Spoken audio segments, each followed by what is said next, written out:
Hello, Internet. I hope everyone is having a fantastic Sunday.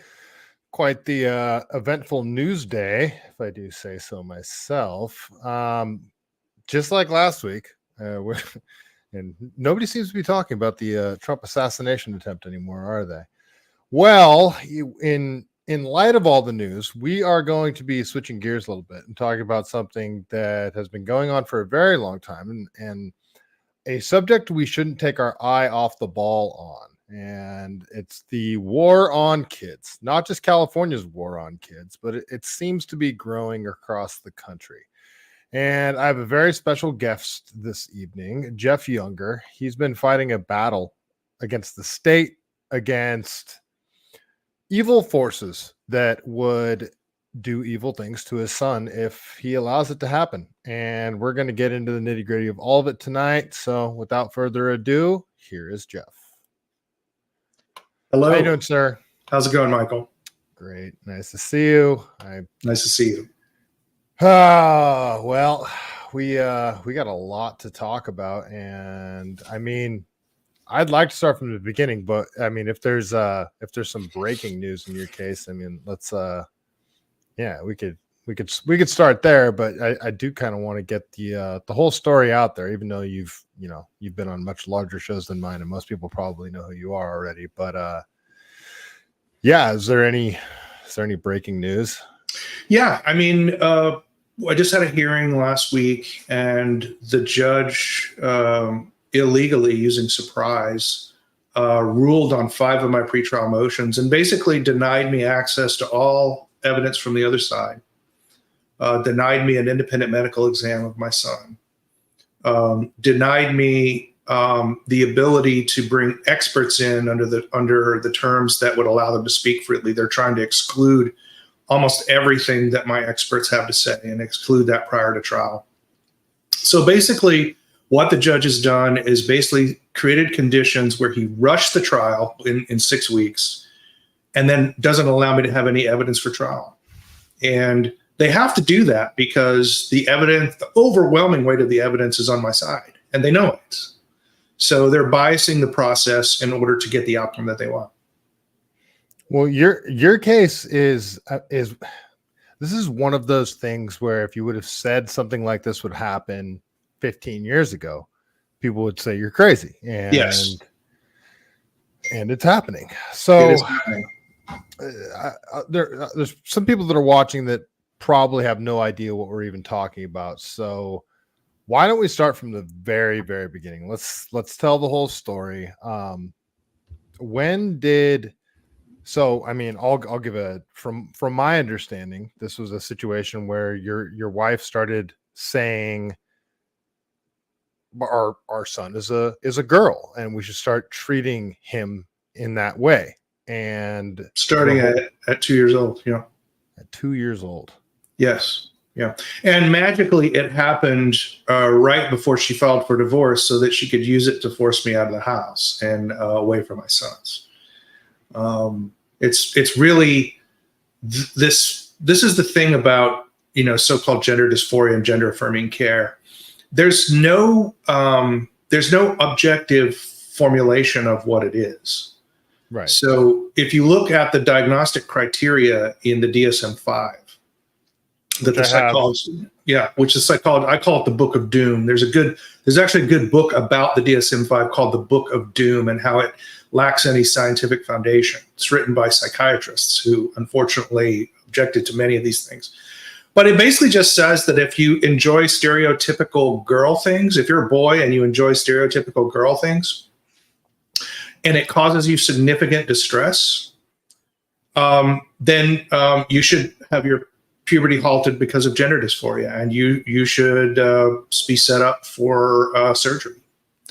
And it's really preposterous because when you look at what the CAS report in the UK, UK just banned all this stuff. Right.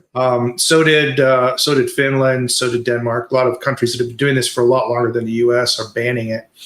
And it's because, if you just let kids go through puberty, 98 to 99% of these children just grow out of it.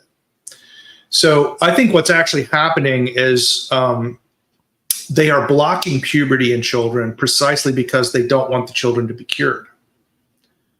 And puberty is the cure for gender dysphoria. And they block the cure and then create a surgical remedy, which creates a lifelong patient that's about $4.5 million lifetime revenue stream to the hospitals. So that is why I believe all this stuff's happening, is exactly that. Because there's tons of, the weirdest part is how much money's behind all of this, and how there's lobbying groups, basically lobbying politicians to mutilate children. I mean, to say it harshly. And no, it's the sexual mutilation of children. It's exactly what it is. Right. And one of the weirdest parts to me is the whole puberty blockers thing, and then sort of trying to set the stage for, like in a boy's case, where they would, I mean, for lack of a better term, castrate the child and then try and do the whole bottom surgery thing. What do they call it? Vaginoplasty? Yes. Right. Well, so from my understanding, the puberty blockers, it stunts the growth of the penis. Correct. And when they go to do that surgery, there's not enough material left for them to do it properly. That's correct. So they have to use parts of the anus, and then that can cause serious medical problems. Yeah.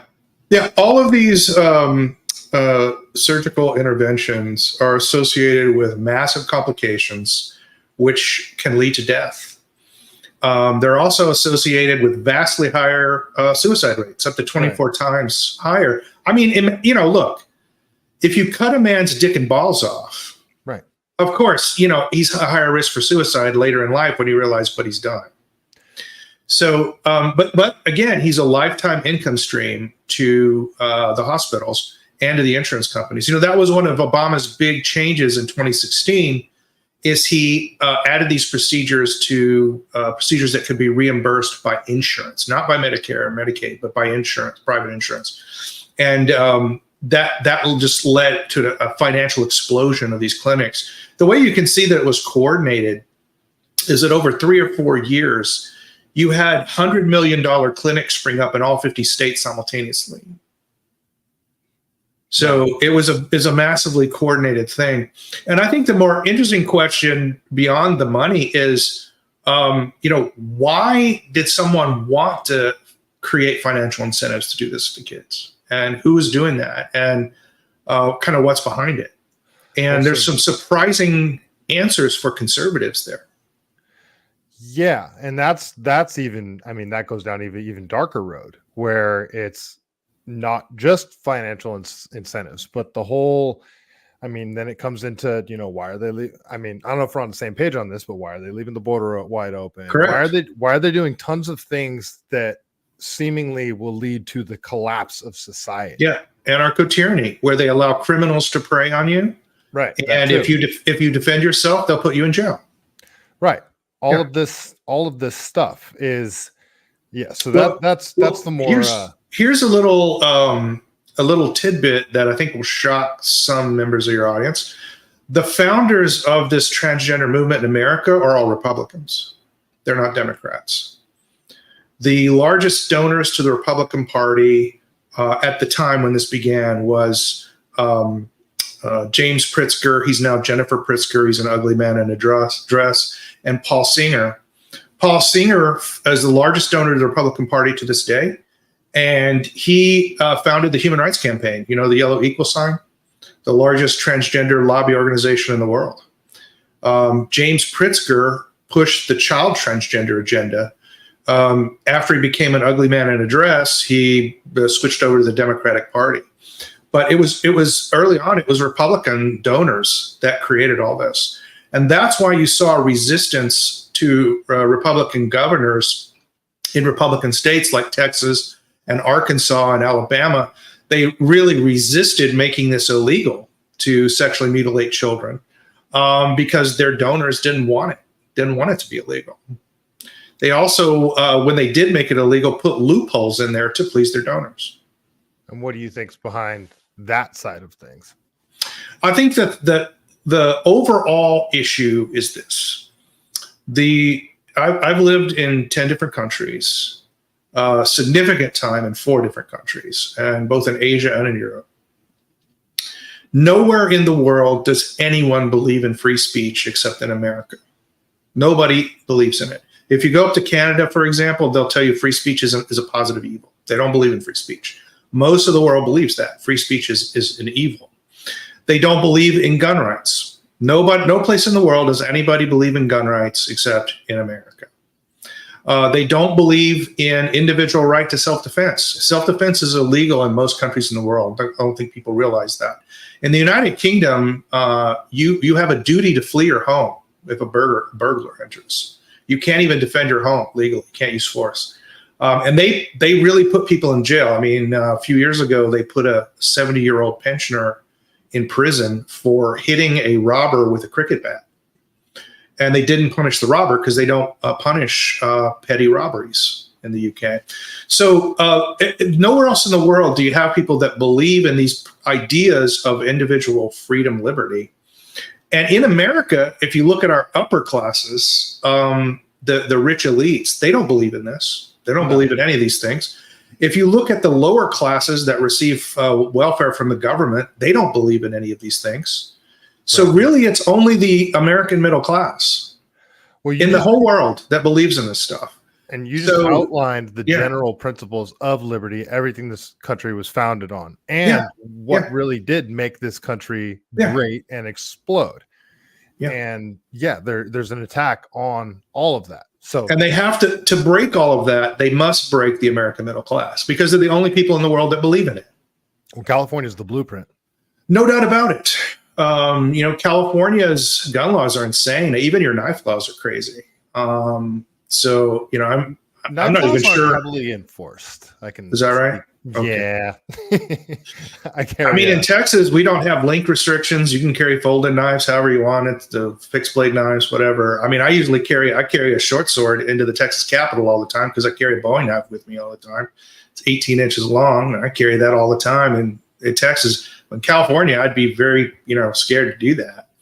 But I carry a 6-inch fixed blade, and nobody ever says anything. Nobody has anything. You keep it on your waist, very visible. Very visible. That's good. So that's probably what I'll adopt. I'll just probably adopt a horizontal carry on my waist and the back. But this is the issue. Like, they have to break the middle class, and I'll say this: primarily the white middle class. They have to break it in order to break up this idea of a right to self-defense, a right to arm yourself, a right to oppose the government, and all this other stuff. And I think ultimately the goal is to establish what I call a reverse tyranny. They want to give you a reasonably happy life with lots of entertainment. And if you step out of line, they'll selectively remove all the security that they've given you. They're already doing this in China. Our own elites in America have said China is the model for this. You'll own nothing and you'll be happy, as the World Economic Forum says. And that's why they want to usher us all into urban enclaves, get us out of the rural areas where we can be easily monitored. And all of this fits into this kind of idea. So one of the things that they've been doing, and I've noticed it a lot more in Texas, they're using family court to go after political dissidents. In here, very much so. In California, they'll murder you for being a political dissident. Yeah. So I just had a friend of mine in Mineral Wells, Texas, a little town in Texas. It has a lot of manufacturing, facilities around it. And he uncovered billion-dollar fraud schemes going on with people in the Texas government. And next thing you know, his wife has a law firm called Coons Fuller. Their minimum retainer is $175K, and they come in, he can't see his kids. They're manufacturing facts in the courtroom so they can't run for office again because he used to be the mayor of that town. So they're using family court to do this. And one of the problems we have is that on the right, the right-wing foundations just won't go into family court. I can't get any of them to help me at all. So it's really interesting to me that, the left goes where we're not. They know where we're weak. And our guys just refuse to fight back there. Speaking of refuse to fight back. Yeah, the California courts have been there's also kind of a war against men, good, strong men. No question. And I mean, I found out recently, like within the last couple of years, my father passed away in 2020, and my sister and I grew up in a small duplex. My dad slept on a fold-out couch for 9 years after my parents split. Right. And he was grinding. We were so freaking poor growing up. And then just a few years ago, I found out that, and we stayed with him all the time. There wasn't like it was supposed to be like shared custody, but me and my sister hated going to our mom's house. We just stayed with my dad the whole time. Well, we find out that my dad was paying child support the whole time to my mother. And it's because the courts awarded it. And my dad just didn't know how to fight back. So the child support is the largest transfer of wealth in America. And it's there are massive financial incentives for the states to issue more child support. So there's a federal program called Title 4D, which provides matching funds for the collection of child support. I don't know the California numbers, but I think they're similar to Texas. Texas issues enough child support that they get $500 million it's $480 million from the federal government in incentive payments. And the more child support they issue and the more child support they collect, the more that they get from those bonuses. Then if you don't pay child support and they put you in jail, they roll you off of the child support Title 4D program onto the prison reimbursement program, and they get $93 a day in federal reimbursements for you being in jail for not paying your child support. And if you get supervised visitation, the counties are given direct grants. I know Dallas County gets over $10 million a year that goes directly to the county commissioner's court for every man, for men that go on supervised visitation. And what's weird about that is you have to pay for your own supervised visitation. There's nothing that the state pays for supervised visitation, but they get these grants. So you'll find that in July and August, the family courts will put thousands and thousands of men on supervised visitation because the grants come out in October. So basically what's happened, in the same way that the evil elites, let's call them that, financialize the sexual mutilation of children, they've monetized men's sexuality and men's child rearing and turned it into a $1 trillion business, which generates lifetime income because they can put you in one system or another and you can't escape it. It's all a racket. If you give $500 million incentives to the state, you are not getting out of that system. They want that money. $500 million is enough to be serious. And if you look at $500 million programs at the federal and state levels, these programs never go away. They become incredibly powerful and politically powerful agencies and programs that administer them. And so this is really all about just making money for the state by enslaving men. That's all it is. It's funny how many programs and these schemes are similar to other schemes, like the homeless industrial complex that has become a booming industry for these NGOs. Yes. But let's backtrack a little bit to let's talk about how this whole thing started with you. So everything's normal. I mean, essentially, I'm assuming. And then everything was great. What was the first indication that your wife was trying to trans your kid? So she's a pediatrician, and she was working about 80 hours a week in her private practice. And so I was keeping both her two daughters and my two twin boys. So I was raising 4 kids and running a business out of my home and trying to make all that work. I noticed that on the weekends, she started putting James, my son James, into timeouts, and she would tell him not to be a boy because the monsters only eat boys. And she started showing him cartoons that had cross-dressing men in them. And when I told her that she couldn't do that anymore, that's when she filed for divorce.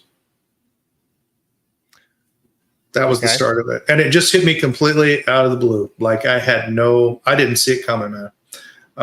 I had no warning signs before that. I just did not see anything. You know, the priest at my church said that she fooled everybody. Like nobody saw that coming. And your son was 2 at the time. Two. And then at my church, it turned out it exposed a huge rift in the Greek Orthodox Church, which is why I warn people away from the Greek Orthodox Church. Definitely go to a Antiochian Orthodox or a Russian Orthodox Church.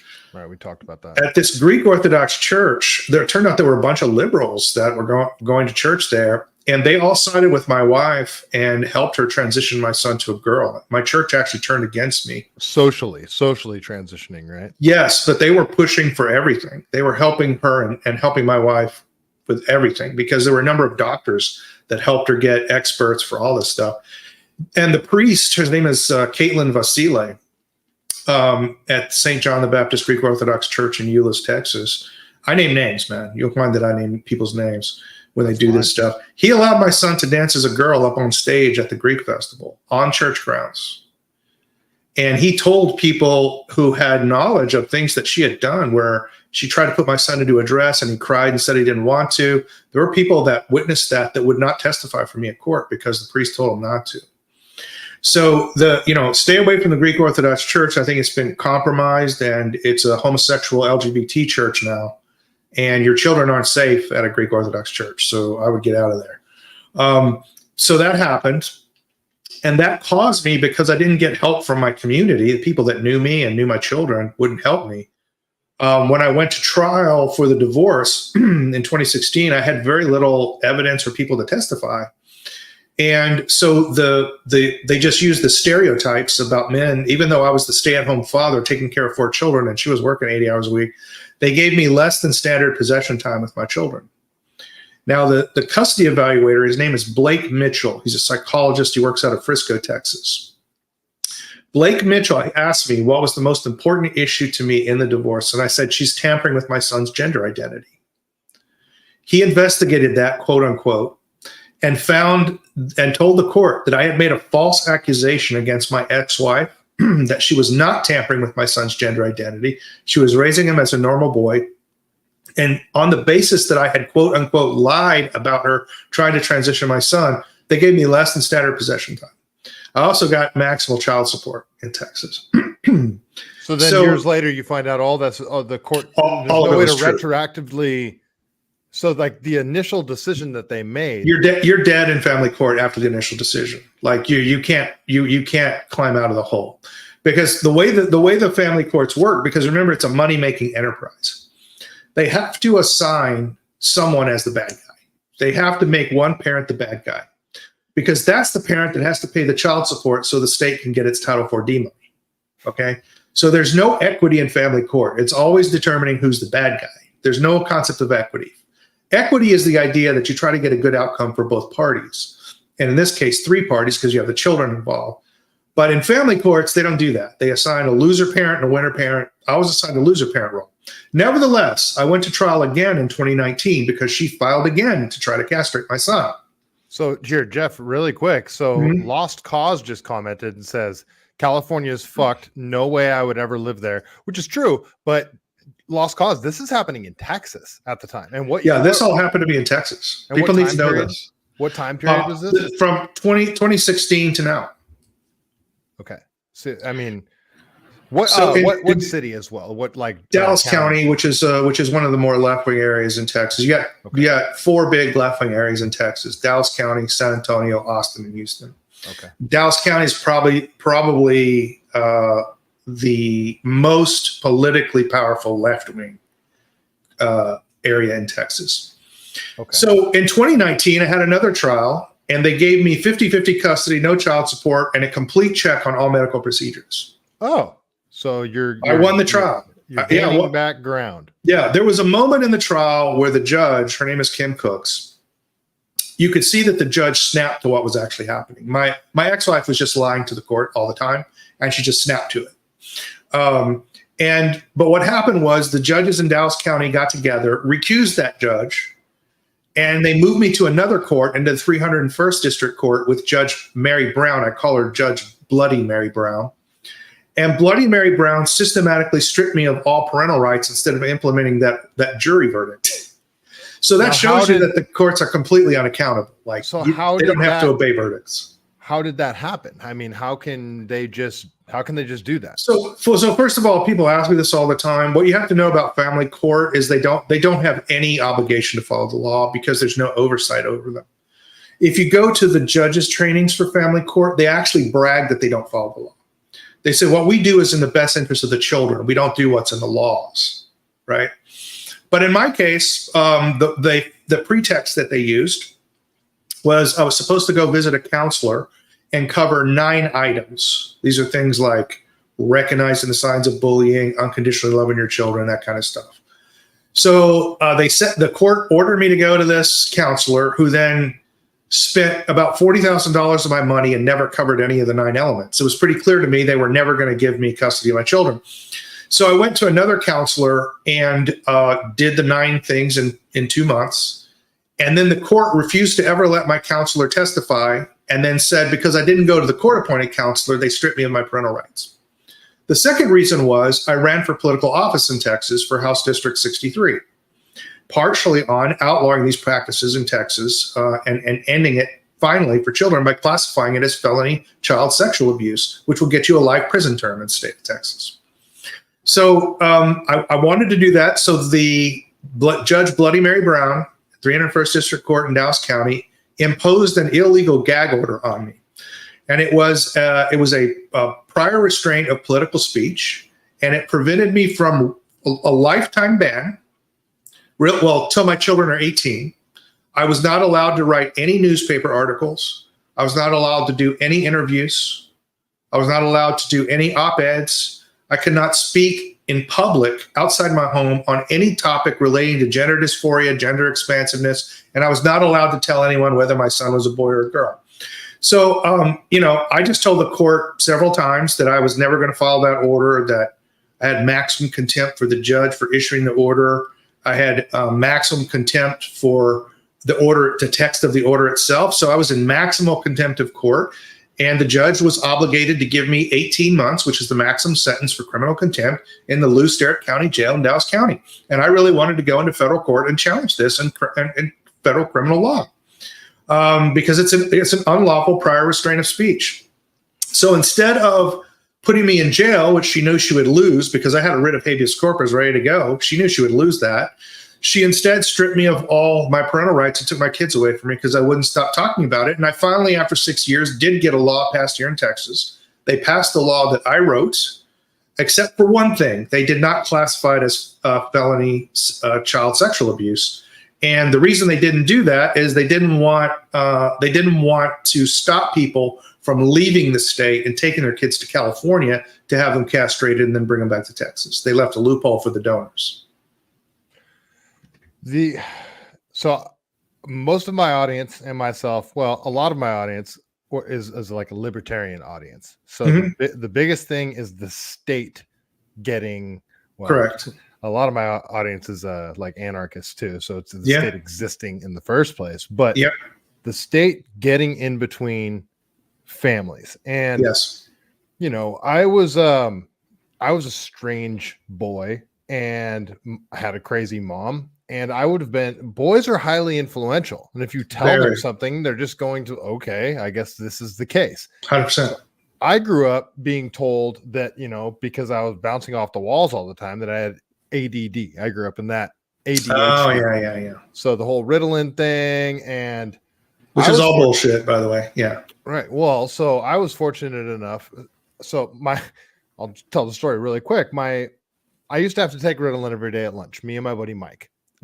And we'd do it at school. So we'd go to the nurse's office, they'd hand us a paper cup full of water, and they'd hand us the pill. Right. We'd put the pill in our mouth, we'd drink the water, spit the pill into the cup, throw it in the trash can. Right. So, which tons of kids did. Sure. Every now and then, and this happened to both Mike and myself, is our mom would hand us a glass, on the weekend or something. And you couldn't spit it in there. Yeah. Well, and then they would even show me your mouth, make sure that you swallowed it. So then later reflecting on it, I'm like, wait a minute. So you had an idea that I wasn't actually taking the pill, but you allowed the doctor to keep upping the dosage, right? Which they did, because the mom naturally says it's not working. Right. So I'm at a baseball game, and I remember I was 9 years old. And I remember because of the team that I was on. And I remember standing in the batter's box, catcher catches the ball, and I swing at it after he'd already caught the ball. And I was walking around like a zombie. And my dad had never seen me like this. He was just because I didn't take the pill very often. Right. This was one of those instances where my mom made sure I took it. Sure. And he's like, what is happening to my son? And that night, I remember them arguing. And my dad's a deadhead. He didn't get mad. My dad just didn't get mad.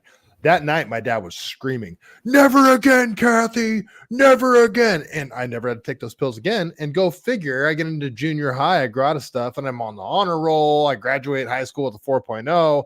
There wasn't ever anything wrong with me. And that's what's happening now. There's nothing wrong with these kids, these boys. They're being told that, you're confused about your gender or whatever. It's like the new ADD thing. Sure. And,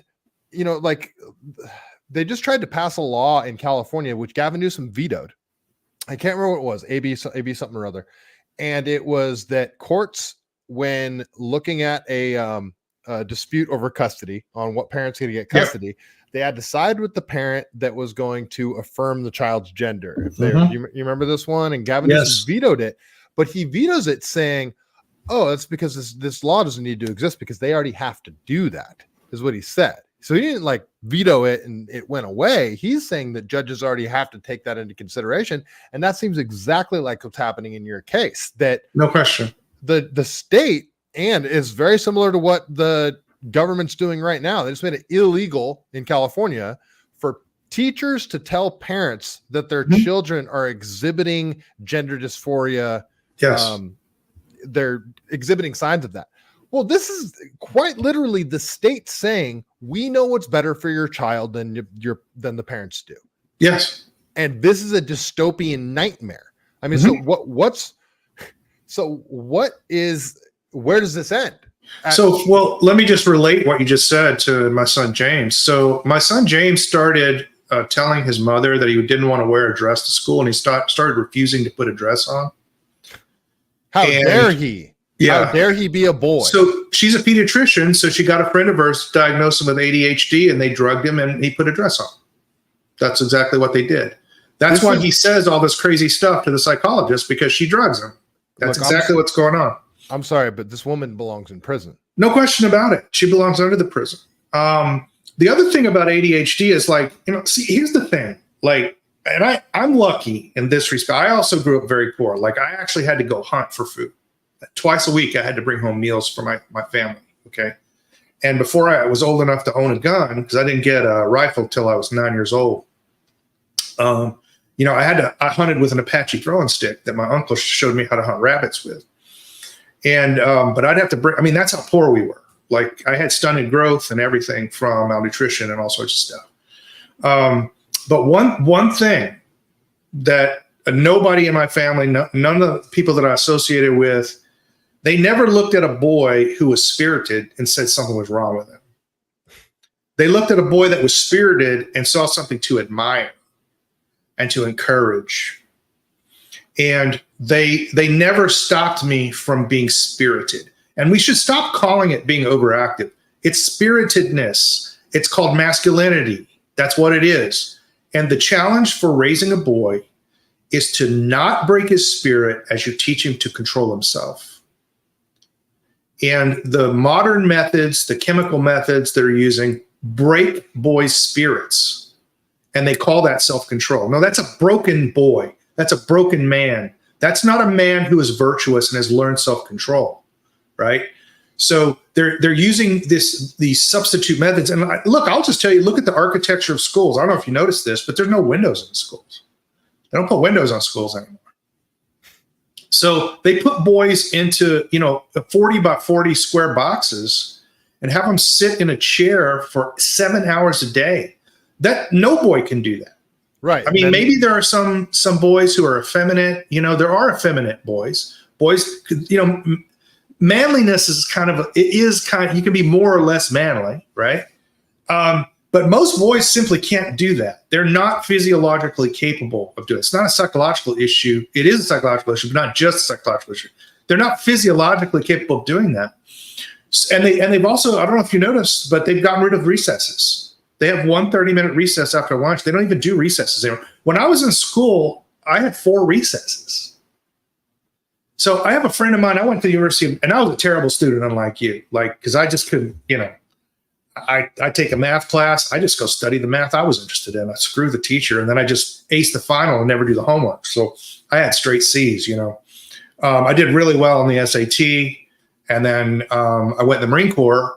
And then when I got out of the Marine Corps, I didn't go to college till I was 35 because I was going to lose all my Marine Corps benefits. So I went to the University of Dallas, which is this, it's a Catholic liberal arts school. I didn't know it was a really good school. I just knew that, they were near me. And so I went to one that was near me to use up this money. And while I'm there and I'm sort of thinking through like, how do I deal with like all these young men that I'm studying with? And you could just see that they had been systematically trained to avoid all conflict with females.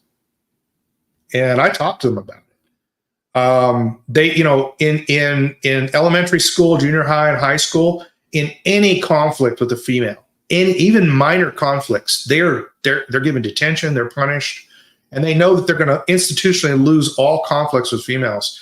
So they're just very passive, and they were absolutely shocked by me being in the classroom, asking professors questions, challenging ideas that the professor was putting out there in polite ways. They just never seen anything like that. And so I developed a kind of a coterie of young men who were just interested in like, this old school guy. So I just started a boxing club, there on campus, and just watched them when they realized what their spiritedness was capable of and how they could rise to difficult occasions. I just watched all these guys just blossom. One of my friends is my roommate. He wound up becoming a monk because it's a Catholic school right across the freeway is a Cistercian monastery, and they only teach boys there. And 1/3 of the students have to be students who are failing out of public schools in underprivileged areas. Fully 1/3 of their students are literally F students from so they're the worst of the worst.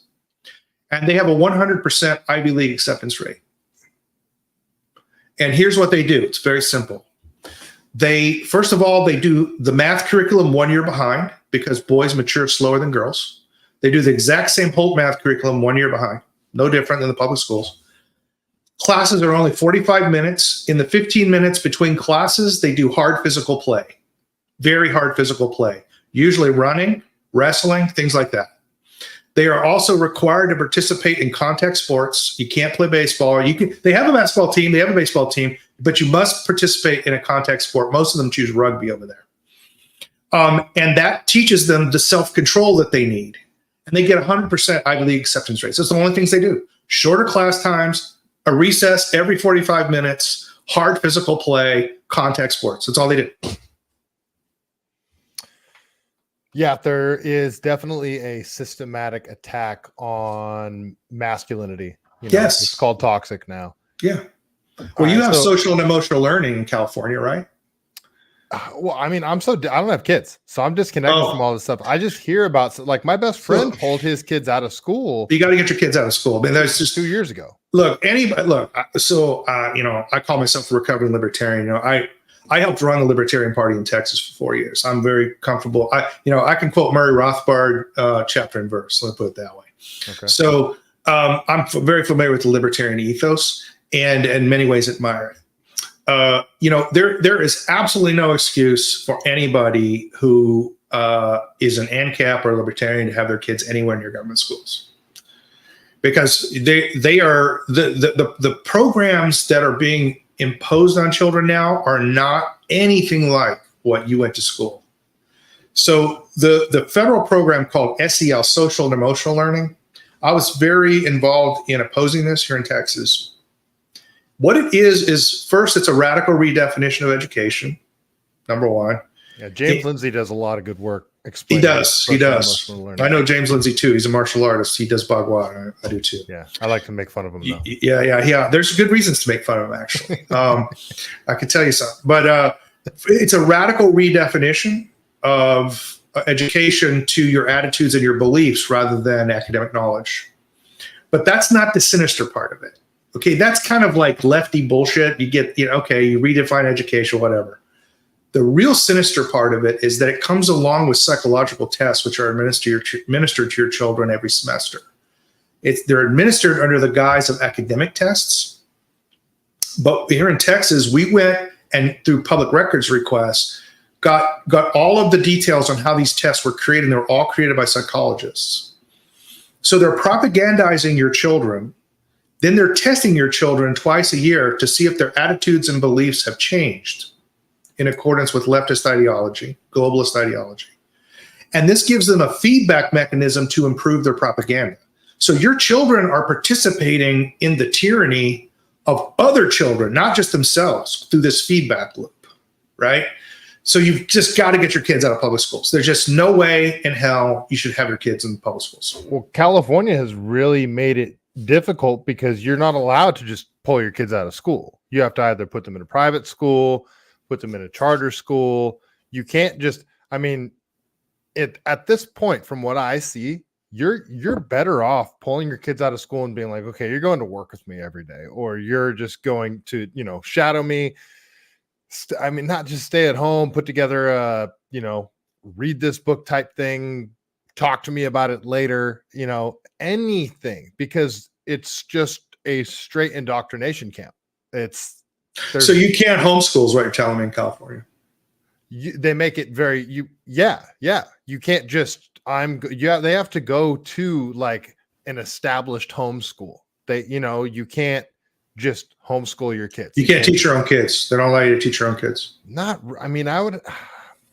I'm not explaining this probably the exact way that it goes down, but they make it hard. In other words, you probably have all kinds of requirements and it's hard to satisfy the administrative requirements and so forth. Yeah. You have to like establish a home school, right. It's screwed up. My buddy is fortunate enough where he makes good money. He didn't want to put his kids in private school either because they're just as bad. So they're just as bad. In order to get the government grants from the federal and state government, they have to do social and emotional learning. They have to. They have to. Private schools are not the answer. Yeah. So California makes it extremely difficult on parents, but it's if there's a will, there's a way type thing. And if everybody just said, you know what, F you government, what are you going to do? Like lock us all up, just started pulling their kids out. And well, this is the thing that just drives me crazy about, our current troubles. So many things could be solved by simply mass disobedience. Right. And our people just won't do it. They just won't do it. Yeah. And we're just going to have to come to grips with the fact that, 3% of the population is willing to do that. And the other 97% are just going to go along with what other government. Look at the lockdowns. I know. Everybody just went along with it. 85% out here in California took at least one of those shots. It boggles my mind. What's crazy is, and he doesn't watch this show, so I just started at a new company, and there's a guy that I'm an AV guy, so we're working on a room all day, and I got one other guy that I'm working with, and you just start chatting, and he just moved back from Seattle, like the heart of Seattle. Okay, and he was there in the Summer of Love. Remember, it was called the Summer of Love. In 2020, and he went to you heard of the Chaz? The Chaz. Oh yeah, absolutely. So he went there. And he was dating, or actually not dating, married to a woman who became super radicalized. And she's a black woman. And he was explaining to me how at the Chaz they did this thing where all the white people had to stand around a soccer field around the perimeter of the fence. Yeah. All the people of color. Actually, no, I think it was just black people because Mexican people were considered, they created a hierarchy based on skin color. Sure. And so all of the non-black people had to stand outside in a ring and call themselves allies and protect and keep them in their keep everybody out of their safe space. So she's black, he's white.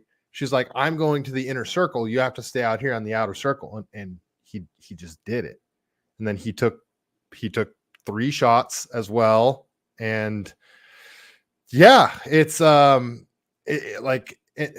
explaining it to me he was kind of like saying it matter of factly, like, he looks back on it now, kind of like, yeah, that probably influenced me. And I'm like, you think? Like, you were with a radicalized woman, like a full-on radicalized woman.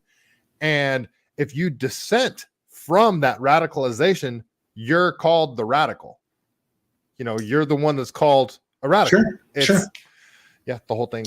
Look, I think we just, I gave several speeches here in Texas. One at University of North Texas, which turned into a giant Antifa riot. These 400 people surrounded a building and tried to burn it down, and they had to put snipers on the roof. I got 2 ribs broken. A cop was hurt. Crazy stuff. And basically my speech was just simply stating the obvious fact that we're in a cold civil war in this country. And I don't think our side understands that. And I think libertarians in particular have a unique blind spot to this. And I'll explain that. I say it's a cold civil war. It's cold because it's not kinetic yet. It's civil because it's over who's going to control the country. And it's a war because there's only going to be one that's going to control the country. The other side isn't going to have any say at all. And our guys haven't come to grips with the fact that there is no consensus. There is no common ground with any of these people. And one of the weaknesses of libertarianism, which led me away from it, is I just gradually came to realize that it takes a collective to defend individual rights. And groups that have strong racial solidarity, for example, groups like Muslims who have strong cultural solidarity, will always beat out isolated individualists trying to cooperate individually. They'll always beat them out. So there's something we're going to have to come to grips with, that we have a long string of losses since the late 1800s. And a lot of this stuff where we focus so much on individual rights and not enough on collective action and unity of action, we're probably not going to be able to produce enough power to beat these people if we don't. There's a lot there of what you just said. So yes. There's the teams, there's the us versus them type thing. So, libertarians don't like that either, to be sort of pigeonholed. And then also collectivism. You're saying collective, and that immediately people are like, Marxism. Well, I use the word collective hyperbolically just to get people's attention on purpose. Yeah. Yeah. Well, it seems to me like you're implying that people need to be comfortable wielding the power of the state. Here's what I'm saying. I'm actually not really picky about the emergence of a state or how states emerge. I don't really buy the Enlightenment narrative, that they emerge out of man in a state of nature or whatever. But I will say this, that the natural unit of human organization is the gang. And if you look worldwide, some places they call it a clan, usually out to second cousins. Some people, it's extended groups that are united by certain ideologies like the Mormons or whatever. But the natural unit of human organization is the gang. And we're in denial about that. A gang can exert more power and unity of action than a group of individualists trying to spontaneously cooperate under Hayekian emergent order. And I think history proves that. I think if you look in places where you have and look, I'm not praising the state. I basically think the state is basically a stationary bandit. It's just a bandit that stops moving around and just decides to stick in one place and be a bandit over everybody. But what I am saying to you is I think bandits are inevitable. And we need to think about how are we going to deal with these bandits, and how can we create clans of our own that maybe don't have their ideology but can still cooperate. You're so on a list with the feds. 100%. 100% I'm on a list. There's no doubt about it. I have friends of mine that work actually for no such agency, and both of them have said, I'm definitely on a list. Yeah, for sure. All right, here, let's roll back to 2019 because I want to make sure the story of what happened with your son gets told. Sure. So you guys are still in Texas. It looks like you're going to get 50-50 custody. You're not going to have to pay child support. It gets sent over to this other judge. The other judge puts the kibosh on that because she's corrupt as hell. And then how did your wife end up taking your son to California? Like, how did we get there? The judge issued an order allowing her to move to California. And I went up to the Texas Supreme Court and argued that because my son would be subject to chemical castration under the transgender kidnapping laws that California had recently passed at that time. Right. And that is SB 107. SB 107, the infamous bill. I went up to the Texas Supreme Court, and the Texas Supreme Court said, well, your wife has sworn to this court, the Supreme Court of Texas, that she does not intend to chemically castrate your kid. So we cannot act on the basis of future things she might do. And so they let her move to California. And the very first thing she did was apply to the courts in California to chemically castrate my kids because she has an injunction from Texas preventing her from doing that. How old's your son now? 12.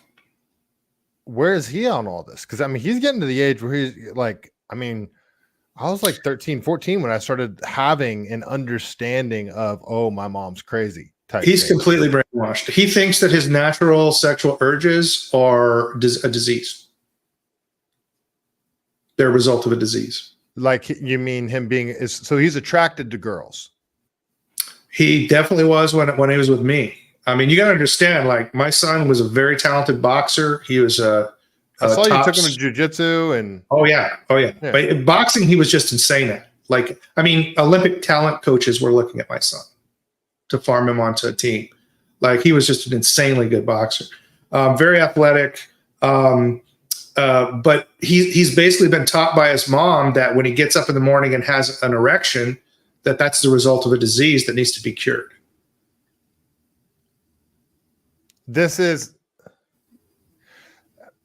child abuse. It's absolute child abuse. It is child abuse. Yes. This is literally just part of puberty. So isn't this part of the aspect of it too, is where she's freaking out that he's like now starting puberty? Yeah, because eventually because remember, puberty is the cure for gender dysphoria.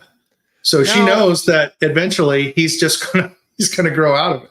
So she's not one of the, I mean, she's just she says she's a pediatrician, right? She is. Okay. So she isn't she's not getting any financial incentives with this. It sounds like she is just bought into the cult. She's if you ask me, she's not bought into the cult. I think she's doing it just to hurt me. I think she's willing to hurt my son, kill my son, just to hurt me. That's what I think it really is. Yes, that's what I think. I don't think she thinks he's gender dysphoric. No, I don't believe that for a minute. Never believed it. Okay, that completely changes things. Mm-hmm. It's just another thing that mothers can do to fathers in family court. And she's going to kill my son and make me watch. That's what she's going to do. Okay. So she takes your son to California. The judge makes her say, you can't chemically castrate the kid. She says, okay, moves to California, and then starts attempting to chemically castrate. She files with the California court to remove the injunction so that she can chemically castrate him. And that's not even at dispute. That's in her filings. There's a site that I can get a link to. It took me a second here while we're talking. But you can see all the filings in the case before they illegally sealed it. The California court illegally sealed the case. So this is the big deal that Tracy was making. So yeah. I can't even see my case online. Like, my case has been deleted. I can't even see the court docket. So I don't know what's going on in my own case, and neither does my lawyers. They can't see anything. It's horrible.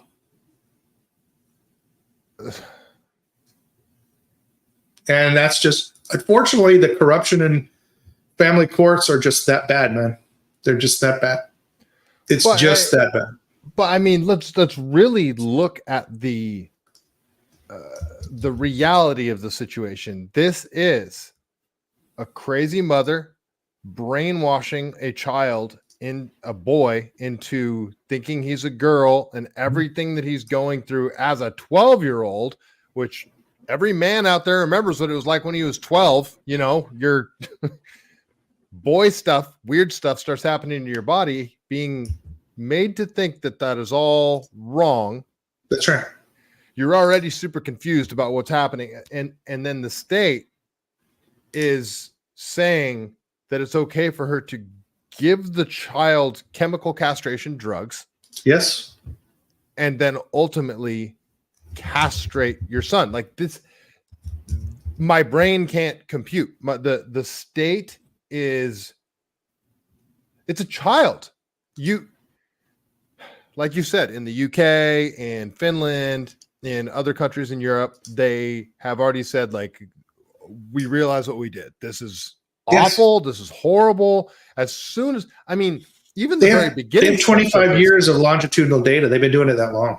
But even the beginning steps of this, the social transitioning, as they call it, you are causing huge psychological damage to that child. Massive. And then the second step, the puberty blockers, that's irreversible at this point. Like the social transitioning, you can work through that with, they constantly claim that puberty blockers are reversible. I know, it's insane. And it's so obviously not true, right? I mean, the effects on the human skeleton of puberty blockers are very well known, very well established. Right, brittle bones. But the other thing is just common sense, right? Puberty is, physiological, psychological, and social changes to children as they come to grips with their role as an adult, where they have to make their own decisions, right? If you block that and prevent those changes occurring at the natural time, you can't go back in time and get it back. Right. Like, I mean, psychologically and socially, it's not reversible. It's not reversible physiologically or any way. Right. And so the audience understands puberty blockers. If you start giving them to a boy before he hits puberty and keeps taking them all the way through puberty, he's going to develop a micro penis. That's right. He'll have a toddler's penis for the rest of his life. If that child gets to 17, 18 years old and realizes, like, holy crap, what the hell was I talked into? I don't want to do this anymore. I want to go through puberty. They can't. They're stuck with the micro penis. This is, I mean, it's not chopping the dick off. It's not it's not castration, but it almost is. So this is the increased suicide thing to me. Correct. Is like, correct. Imagine being a child, being told, like, everything you believe is wrong, everything you're going through is because there's something wrong with you, and being convinced into taking these pills because that's what's happening. You're being convinced, you're being brainwashed, and you go through 4 years isn't a long time. COVID was 4 years ago, and you go through 4 years of what's supposed to be your developmental years for going from a boy to being a man. And then all of a sudden you arrive at that time period where, 17-year-olds, 18-year-olds went and fought World War II. They're the ones that beat the Germans. Yes. You get to 17 and you got this micro penis and you've never gone through puberty mentally or physically. And you realize, oh my God, what have I done? That is going to dramatically increase the likelihood that you're going to commit suicide. 100%. It's just obvious. You're physiologically still a child. You're cognitively still a child because the brain changes that are associated with adulthood don't happen. And you're socially still a child. You're not able to cope in an adult way. And if you were to give a child all the responsibilities of an adult, many of them would commit suicide. Right? You're basically putting a child into the harsh competitive landscape that adults have to deal with, and they can't adapt. It's an amazing thing that this can happen. Like, what is wrong with psychology? Like, psychology and psychiatry, I mean, these are witch doctor level sciences, right? I mean, they used to lobotomize women in the 1960s.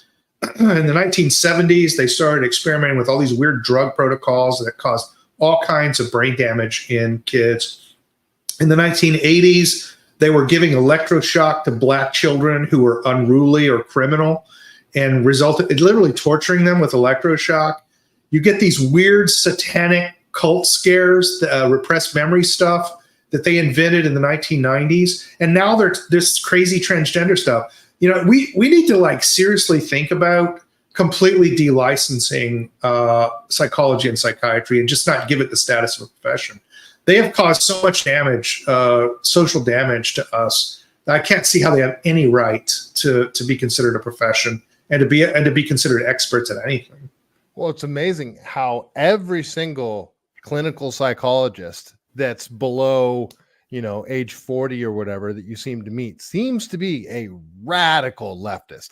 Not just they're a normie liberal that thinks liberals are still anti-war, pro-free speech. Because there's tons of people that still think, oh yeah, I'm a liberal, I'm anti-war, pro-free speech. There's tons of old school people like that. Yeah, classical liberals, I call them. Yeah. Yeah. Those do not exist in clinical psychology. They are radical leftists. You can't get a PhD in these disciplines if you're not a far left radical. I have a psychologist friend of mine who's had to go to 3 universities because he wants to do his PhD research in the desistance of transgender people. He wants to find out what the rates are, why they desist, and so forth. And they do not want that studied. They do not want to study people who have decided they're not transgender after they went through these horrific procedures. And so he just can't find a program that will let him finish. They won't let you finish. So where are we at right now with your case? What are they trying to decide? They've sealed it, but what are they arguing? And this is what, so your son has not currently been given puberty blockers yet, correct? I think he has been. I just think that they haven't put it in the record because the court essentially ruled they don't have to give me any evidence. So I can't get discovery that I would normally get in a normal court case. The court has said they don't have to turn over anything to me.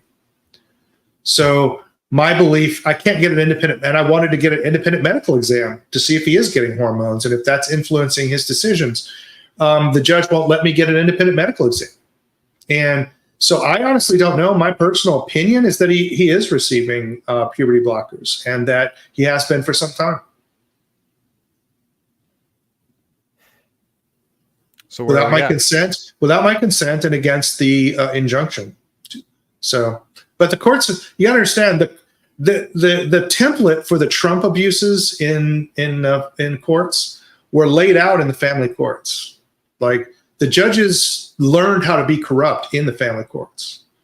And these judges are just copying what they've learned in family courts. So like these judges don't care if they break the law. They don't care if they're unfair. They don't care if they don't produce equitable decisions. That's just not the case. There's pretty strong evidence here of very high level corruption in my case as well. Judges have come back and after lunch and just completely reversed themselves as though somebody had called them and told them what to do. I have no doubt that your AG Bonta has been involved in telling my judge to do these things. I think there's tremendous corruption in this case. That dude's a psychopath. But you still have to be 18 to get a tattoo. Correct. Or to drink, or to smoke a cigarette. This isn't even a family court issue to me. This is criminal what they're doing. They are. So here's the question. Like this family courts simply don't respect your rights to your parental rights. They just don't. So the question is, what do we do? What do we do when we have corrupt courts? What do we do when courts will willfully violate your rights and the police and the executive branch, full well knowing that what the judge is doing is illegal and bad for children, will still enforce it because, quote, it's their job. So what exactly do we do? Well, I can't say what we should do, but historically, what has happened when the state keeps exerting more and more power and the people have no recourse? Well, there's usually what is it when there's a whole saying around this where when peaceful protest, something about when peaceful protest isn't allowed anymore, violence is the ultimate result. Yeah, I think when people don't believe that they have a political mechanism to peacefully resolve disputes, which is what courts should be, when they don't believe they have recourse to that, and when they believe that the courts are being used by oligarchs to tyrannize over them, that the inevitable result of that is going to be widespread social unrest. And you will be able to lay this at the feet. The moral responsibility for this will rest with judges like Mark Uhas in California, who's doing this kind of corrupt stuff to me. When this unrest happens, it will be because of them. So what happens when you talk to your son now? Like, how is that relationship? I haven't been able to talk to my son for almost 3 years because they gave me supervised visitation because they said I was forcing him to be a boy. And my ex-wife, even though she's court ordered to give me daily electronic communication, won't do it. And the corrupt courts won't enforce their own orders to make her do it. So the state has essentially stolen your child from you and Yes. put it in and put your child in the care of somebody who is mentally deranged. Who I believe she is mentally deranged, yes. And that's exactly what the courts have done.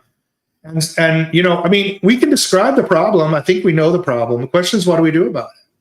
What are we going to do about corrupt judges in California?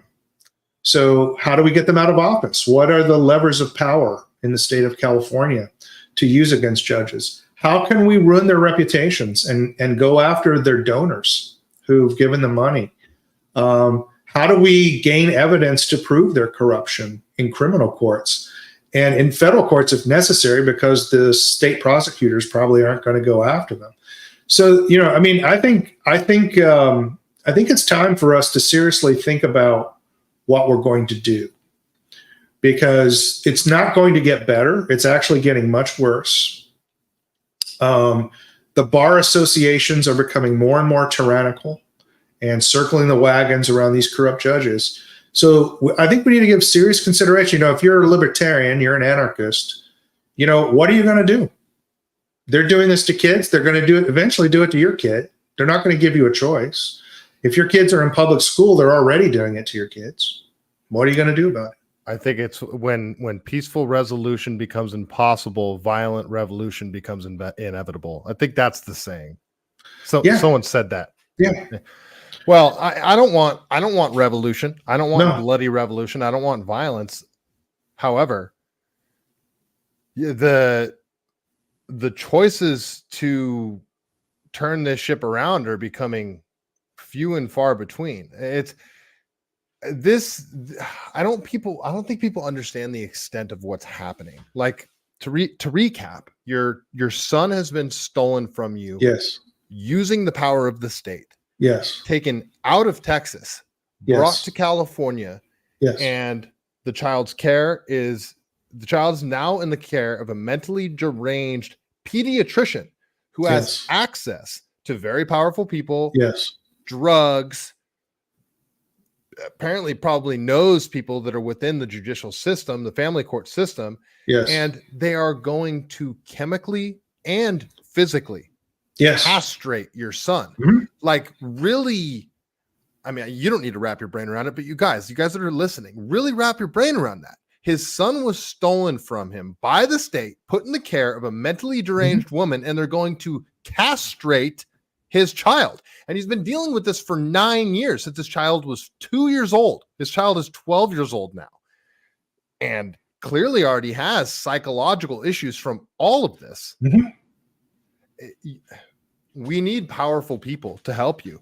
And it does seem that Why don't our elites stand up for us? Like, this is a question that, you know, I keep asking for the last 10 years. Like, where, you know, leftists get these massive law firms to help them. They get bailed out of jail. They, you know, they get special treatment for everything. The left comes out of the woodwork. And our guys, you know what they do for me? They charge me $650 an hour. I know I have many issues with I don't want to say issues. I have some, I guess issues. I have some problems with things that I'm skeptical of what Elon's doing. However, there's people like Elon Musk, and I do not like Peter Thiel.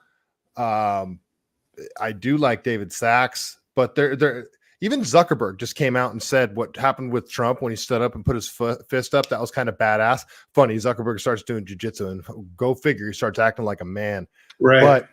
But it does seem that there is a bit of a shift occurring, and powerful men, people that are in positions of power that are men, need to understand that there is an attack on men, young men, masculinity, childhood. And it's coming from far left, liberal, feminist, not they call them intersectional feminists, right? Mhm.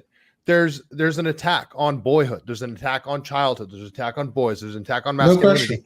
No And question. it's not hyperbolic to say that. They're trying to cut kids' dicks off. This Yeah. isn't a joke. They are. What is in Game of Thrones, what was the worst thing that could happen to Castrated, yeah. he got castrated. Yeah. And he was turned in. There's two characters in Game of Thrones that are castrated who ultimately become, hero figures of their own, but that's not the point. The worst thing you can do to a man is castrate him. Yeah. They are castrating children. It's not even, they're waiting till they're 18 to do it. They're doing it. And there's like this over emotional thing. Like we have to do it before they hit puberty. Like we have to do it to them while they agree to it, because if they go through puberty, they're going to realize like, wait, hold on. You were trying to cut my dick off? Like Right. This whole thing is just maddening to me. It is. And our elites suck. They have not stood up for us. They haven't stood up for anybody. I mean, this all happened because leftist elites were able to use the financial system to create incentives to alter our society. And our guys never once opposed them. They've never opposed them, not once. We got to get you on Rogan, man.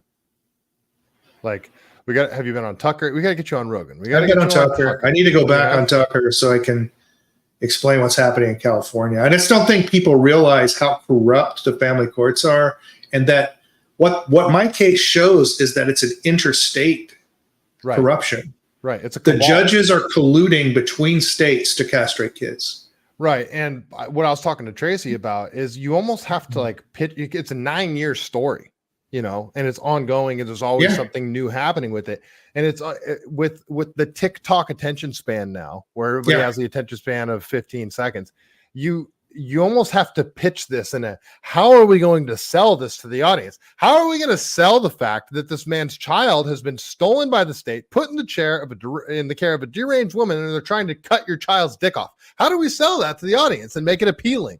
Isn't that crazy? It's crazy. And that's what I've been actually trying to do the last week, is like, what angle do I want to come at this from? Because this is serious, and you are up against it now. Like, your child very well could be. I am. And there's just very few people on our side. Tracy's one of them. My friend Alex is another. Tracy's a badass. Yeah. And I mean, that have stood up and helped. But like, it's just amazing. It just amazes me. Like, do you know that there's not been a single federal bill introduced to ban these procedures in the United States? It's not amazing to me. It doesn't. I mean, they're not. At all. They have no interest in trying to get rid of this whatsoever. So, right. And not to be pro-abortion, but this is a far more important issue than. Definitely. And this is I'm telling you, they're taking children from fathers on an industrial scale, and now they're sexually mutilating them. You can't have a peaceful country with that going on. There are social consequences to what they're doing.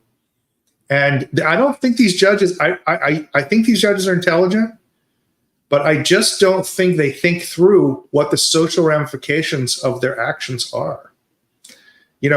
Most Americans now think judges are the main problem in America and don't trust the court systems. And you've got, again, on an industrial scale, the state robbing children from their fathers on an industrial scale. But a lot of people don't know. Like, I don't have any, when you get divorced and you're in the system, you don't have any financial privacy. Every 3 years, the court can scrutinize every single cash and credit card transaction you've ever made, scrutinize all of your financial accounts, everywhere you've traveled, every person that you've lived with, had sex with, had relationships with. All of those people come under the microscope, and that can happen every 3 years. You have no privacy once you're in the system. You have to pay 30 to 40% of your gross pre-tax income to somebody else. Now, most businesses can't survive confiscation of 30 to 40% of their gross pre-tax revenues. So it's a huge hit. Not only that, you lose all control of your children. If you don't have at least 40% of the time with your children, all the studies show your child is effectively living in a single parent home. You will have no moral impact or intellectual impact on the upbringing of that child. I mean, Especially let me if the just, parents have different ideologies. yeah, I have a friend of mine here in Texas. His wife divorced him and converted his child from Christianity to Islam. There's nothing he can do about it. Not one thing he can do about it. Let me even be more stark. Let me even be more stark. Your wife can divorce you, take your kids, make you pay 40% of your gross pre-tax income, make you pay her for alimony, while she shacks up with another guy and fucks him every night and lets that other guy raise your kid. Right. And there's nothing you can do about it. And you can be forced out of your own home. You will be forced out of your own home. Like 99% of the time, you'll be forced out of the home. So you will lose everything. You will live out of your car. You won't be able to influence your kid, and you're going to have to pay some other man to raise your kid. You have to pay money to his household. That's what we're doing here, all over America, and it happens to tens of millions of men. The largest transfer of wealth in America is child support. Has your wife started dating some effeminate cuckboy? I don't think so. I mean, I honestly think that my ex-wife was a lesbian who used me as a sperm donor. I think she planned this from the very beginning. I find it hard to believe that she would do all this to your son because she's trying to get back at you for some reason. She has to be bought into this ideology that thinks. I think it's a cover. I think it's a cover for. I think it's a cult. It's a cult, no doubt about it. Look, psychiatry and psychology are just sciences at the level of witch doctoring. If your audience will just Google crisis of replication in psychology, you'll see that there's a huge problem. The psychologists all know about it. None of their studies replicate. So if you do just random checks on studies, only about a third of their studies replicate. And some of their most celebrated results never replicate. So we built entire educational programs on stuff that was just made up by these psychologists. Right. What's the group again? You told me the name of the group. The WPATH. Yes, WPATH. Yeah, WPATH they've recently been exposed because there was a document leak, and they're just a political organization. There's videos that came out. There's videos of them talking. And we're like, well, we don't really know, but we're just kind of shooting from the hip here. Sure. Yeah, they're psychos. They're freaking psychos. They're psychos, and they're not. More importantly, they're not physicians. They're not doctors. They're not experts. They're not medically trained, and they're making up treatment protocols that doctors are following. I'm just telling you, man. Psychology is witch doctrine. What about Dr. Drew? I love Dr. Drew. No, I haven't been on a show. Love to go on a show. My show. I mean, I hate to say it, but I don't have a big audience, and we're just sort of talking here. This is more of like a live stream where we're trying to work out how can we stop your crazy ex-wife from doing this. And to me, it is shining a giant spotlight on these courts that are. It sucks because you don't have any legal recourse, so it's more we just have to put them on blast. So we need the help of Joe Rogan's, Tucker's, Elon's, Dr. Drew's, Jimmy Dore. We got to get you on Jimmy Dore. Dore, I love Jimmy Dore. You know, people that will. I mean, this isn't hard to explain. It's complicated. Like everything you've been through is complicated. The legal part is complicated, but the legal part's not important. What's important is what they're doing. Right, the state stole your kid and they're trying to chop his dick off. That's right. That's I mean, to me, that's... And they're willing to prevent me from having a fair trial in order to do that. Right, and like they're willing to violate think about how insane that is. What's the worst possible thing you can do to a man? Yeah, 100%. Many men would say, I would rather die than have my dick chopped off. Yeah, absolutely. They would fight to the death against it, 100%. Yeah.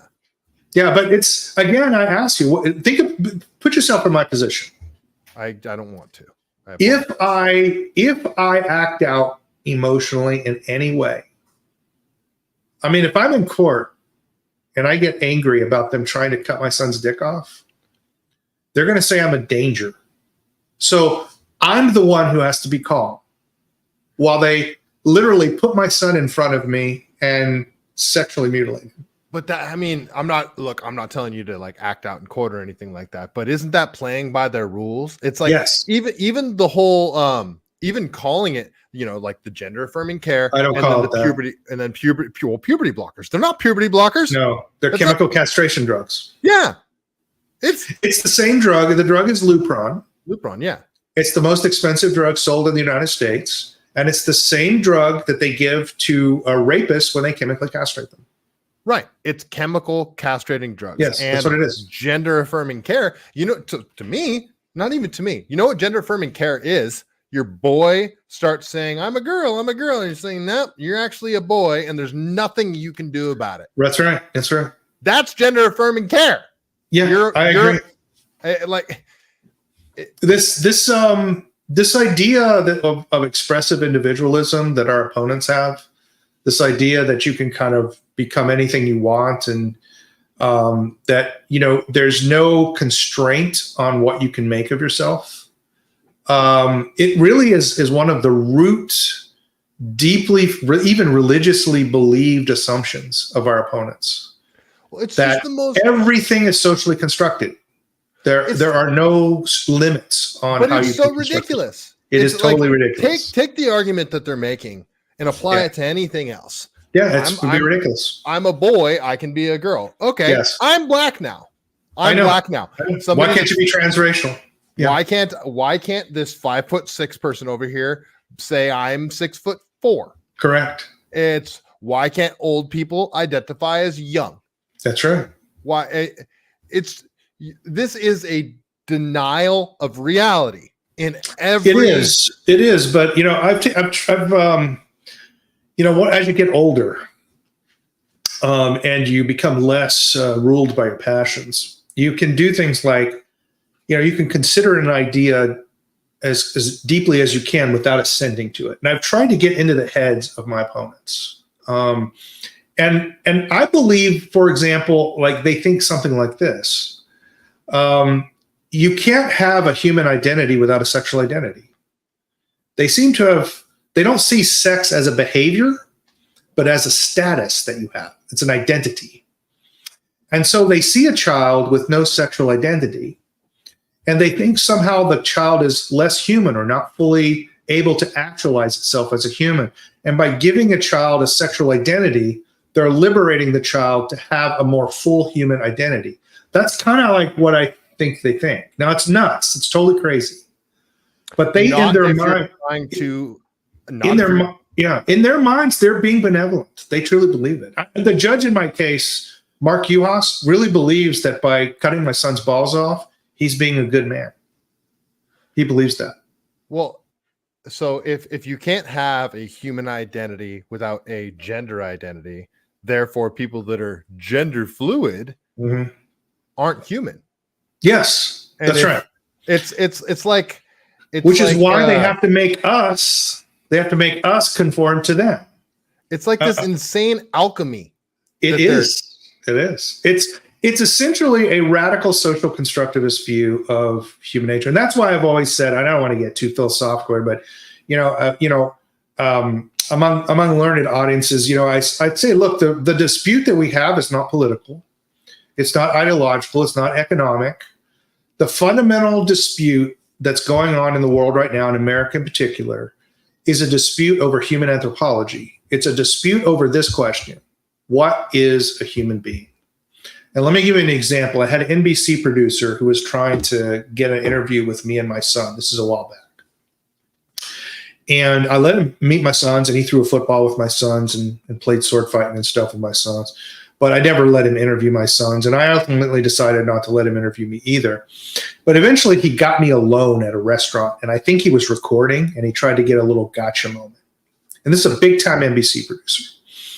And he said, hey, Jeff, you're an Orthodox Christian, right? Yeah. And I said, yeah. I said, Saturday, are you going to church tomorrow? I'm like, yeah. So you want to come? And the boys will be there. And he said, well, yeah, I guess I would like to come, but I'm gay. And I said, oh, well, stop being gay from the time you wake up in the morning to the time you get to church, and then don't be gay till you leave church. That's what we do. We fast from sex before we go to church, and we fast from food and water as well until after church. And I said, it's totally normal to fast like that. Don't worry about it. And he said, what do you, and you could see that like it was weird because for him being gay was a status, whereas I think it's a behavior. Right. It's okay. Go to you're just not. Don't. Yeah. Just tell him, when you wake up in the morning, don't be gay until you leave church. Just stop doing that. And I think I think I understand what you're trying to say here is like, yeah, don't go into church and have gay sex. Yeah. Like you're there to do church. You're not there to do gay. Yeah. Just keep your mind off all that stuff. Don't even think about that stuff. I don't walk around saying, look how straight I am. No, absolutely not. No, I am so there's heterosexual. There's no straight parade where straight people hang out naked and have sex in front of children like the gays do. Right. But anyway, so I was talking to him and he said, but I couldn't be fully who I am at your church. Yeah, you could. And I said, well, that's the question. Like, you think you're a biological computer largely programmed to satisfy unconscious desires. And I think you're a soul that should be accorded infinite dignity. And I think you're much more important than a mere computer. Why don't we have a discussion about that instead of about whether you're gay or not? Because that's what's really at issue here. And he actually started crying. Yeah, he probably had an epiphany realizing like, holy crap, people on that side actually care more for me than people on this side. Because one of my best friends is gay. Yeah. I got a lot of gay friends too. Yeah. Here's something you may not know of me. In my raging libertarian phase, I've been in the Marine Corps. Raging libertarian? Oh yeah, I was a raging libertarian, bro. I mean, right up until about 1994, bro. I was in the streets. I was very aggressive. After I got out of the Marine Corps, I went into the Army because the Army gave me a bunch of money to be an infantryman because I was an infantryman in the Marine Corps. And they had big bonuses, which the Marine Corps didn't offer. So I was at the airborne school, graduated the airborne school, and became a black hat instructor at the airborne school. And they discharged a black guy in one of the mess halls. I didn't even know the guy for being gay, for consensual off-base sexual activity. Well, I mean, I think you can tell, like, I'm not really on the gay rights agenda here at all. I'm not sure even how I feel about gay marriage. I mean, I don't know, but I'm like, government should not be mistreating anybody, and giving somebody a dishonorable discharge for like off-base sexual activity is whacked, because a dishonorable discharge is way worse than a federal felony conviction. Like your life is ruined after you get a dishonorable discharge. Dishonorable discharge. We got a Navy guy. They're horrible. In the chat here, the RGS, and he would understand the horrible gravity of that. So I led a protest across the street from the base to try to get that changed. And at one point, I walked across the street and threw some trash into a base trash can. And they said, because I threw that trash in the trash can, I had led a protest on base. So when I was running for office in Texas, I'd have, gay protesters show up and stuff, and pro-trans people calling me homophobic and all that stuff. And I would just ask them, like I spent time in a military jail at hard labor, making big rocks into little rocks with sledgehammer, like you see in like old Southern chain gang movies. I was literally chained to my leg and I was cracking rocks all day, every day, because I stood up for the rights of a gay man who I don't even agree with on the political issue, just because I don't want the government to fuck anybody over.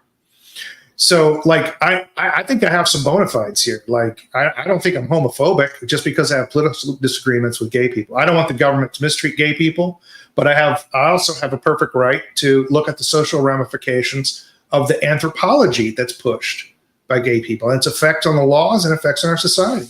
Well, we went from, look at just in what, 15, 20 years, we went from gays aren't allowed in the military to don't ask, don't tell, to the military will pay for your sex change operation. That's right. And look what it's done to unit cohesion. It's destroyed unit cohesion, as we could have all predicted. And let me just tell you, like, where I come down on this. I think the officer corps can use any criteria, whatever they want to use. If they want to have an all trans military, I think the officer corps is within its rights to do that. Okay. I think it would be stupid to do it, but it's within their rights. Whatever they think produces a fighting force that produces the maximum power and the maximum defensive capability for the United States, I'm all for it. So I'm not criticizing the rights of the officer corps to do it. They do. I'm just saying that they exercised their rights imprudently and made stupid decisions. Okay. The military is super gay now.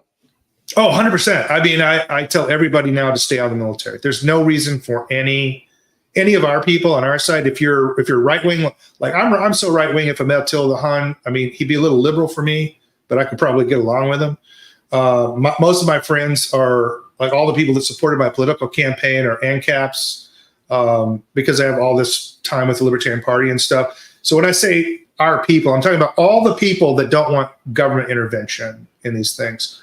You know, we've got to come to grips with this idea that the left collectivize it and they can exert more power than we can. Right. But think about what you just said too. Don't go into the military. Well, it's also don't go to college. Don't go to college. College is the worst place you can go. But these are the two routes. Worse than the military, actually. But so these are two of the three routes, and the most popular two of the three routes that kids go down after no doubt graduating high school. The other one is the trades, and the trades are becoming the unionized trades are becoming just as leftist as the military and the schools. So why is it that our people on our side of all these issues, why are they sending their kids to these colleges? You know, like I know very like normie. I'm not a conservative, but like a lot of normie conservative people here in Texas send their kids to far left universities, and they do it all the time. If they're not like high level athletes, I don't know. Like I just don't get. I don't get it because like it's never been easier to acquire information or to acquire an education. So, you know. My sons were doing basic coursework off of OWL at MIT when they were like 9 years old. Yeah, I mean, I've learned more. It's all free. It's all free. Everything's free. Yeah. Well, you can take, I think it is MIT. You can take, I think I just saw Massey talking about it. You can take MIT courses for free. Online. All the courses are put online for free. All of them. They have videos of the lectures. They tell you what books to buy. They have the homeworks that are graded, so you can check your grades afterwards. Like it's got everything that you need. Yeah, because people aren't going to school for the education; they're going to school for the clout, for the piece of paper. That's right. Elon Musk has made this point. He's like, you can just watch YouTube videos, and you can make yourself incredibly valuable. Like there's no need to go to college at all. Everything I do, I learn how to do on YouTube. There's just no reason not to. Yeah. Anything you want to learn how to do is on YouTube. Like literally everything. I have a 1970 AMC Ambassador station wagon. I can find videos on how to work on pretty much any part on that car. And that's insane to me because that's a super obscure car. It is. And it's I mean, really anything. I don't know how to chop down a tree with a chainsaw. I mean, there's no reason. And you've got companies like Google, Accenture, Ernst & Young, all the major companies don't even require degrees anymore. You know, did you know that Google actually pays non-degree people to about 10% more? Probably because they can negotiate better. It's actually because when they do the statistics on their hires, non-degree people do better than degree people they don't know why, but they speculate that it's, the people that don't require teachers that can teach themselves just go a little bit further at Google than people who required a teacher. And there's a problem that Elon Musk has talked about too a lot. He's done brought this up in several interviews. He's like the typical engineering mistake is to highly optimize a solution to a part that should have never been in the system at all. Can you say that in dummy terms for me? Yeah, they try to fix stuff in a system that should have never been in the system in the beginning. It wasn't needed. Oh, I see. And he said the reason this happens is because when you go to college, the professor asks you questions and you have to answer the questions. You're not allowed to tell the professor that's a stupid question. We shouldn't design the system like that. You're not allowed to do that. So you just get systematically trained to accept stupid contexts. And you solve whatever you're given. You don't question, why are we asking the question to begin with? And non-degree people don't do dumb shit like that. Right. And it's like all these people that are taking these underwater basket weaving courses aren't performing well down the road after they take these courses. Yeah. We need to make these underwater basket weaving courses better. Instead of realizing like, why do we have underwater basket weaving courses? Why even have them? Yeah. Okay. I get you. Yeah. It's just, it's a mental training that you go through at universities, which debilitates you from innovating. You can't innovate. once you've got these habits. You have to break these habits. And the best way to break those habits is to never acquire them. So don't go to college. Back to the basically, how do we fix this, or how do we change this? The whole thing. What are the levers of power in California where you're at, Mike? What are the levers of power? They all reside with the elites, the levers of power. So the only other levers of power is the social levers of power. And that is a very powerful lever, though. And I always say what the elites hate the most is to be made fun of and ridiculed. They do. Their reputation is a weak spot of this. Right. So with the censorship of all the social media platforms other than X, this is one of the reasons why my account has blown up so much, is just because I talk about super obvious shit that other people seem to be scared to talk about. Right. And that's how it is around here in Silicon Valley. Like the really obvious shit, like, hey, maybe we shouldn't cut kids' dicks off. Yes. So, shh, don't say that. You're going to offend somebody around here. And it's like, I don't give a shit. We're cutting kids' dicks off. Why are you worried about offending somebody that wants to cut kids' dicks off? That's a psychopath. And it's this, everybody has been, through the mechanisms that we've talked about this whole episode, everybody has been neutered. Everybody is so freaking scared to take a position on anything.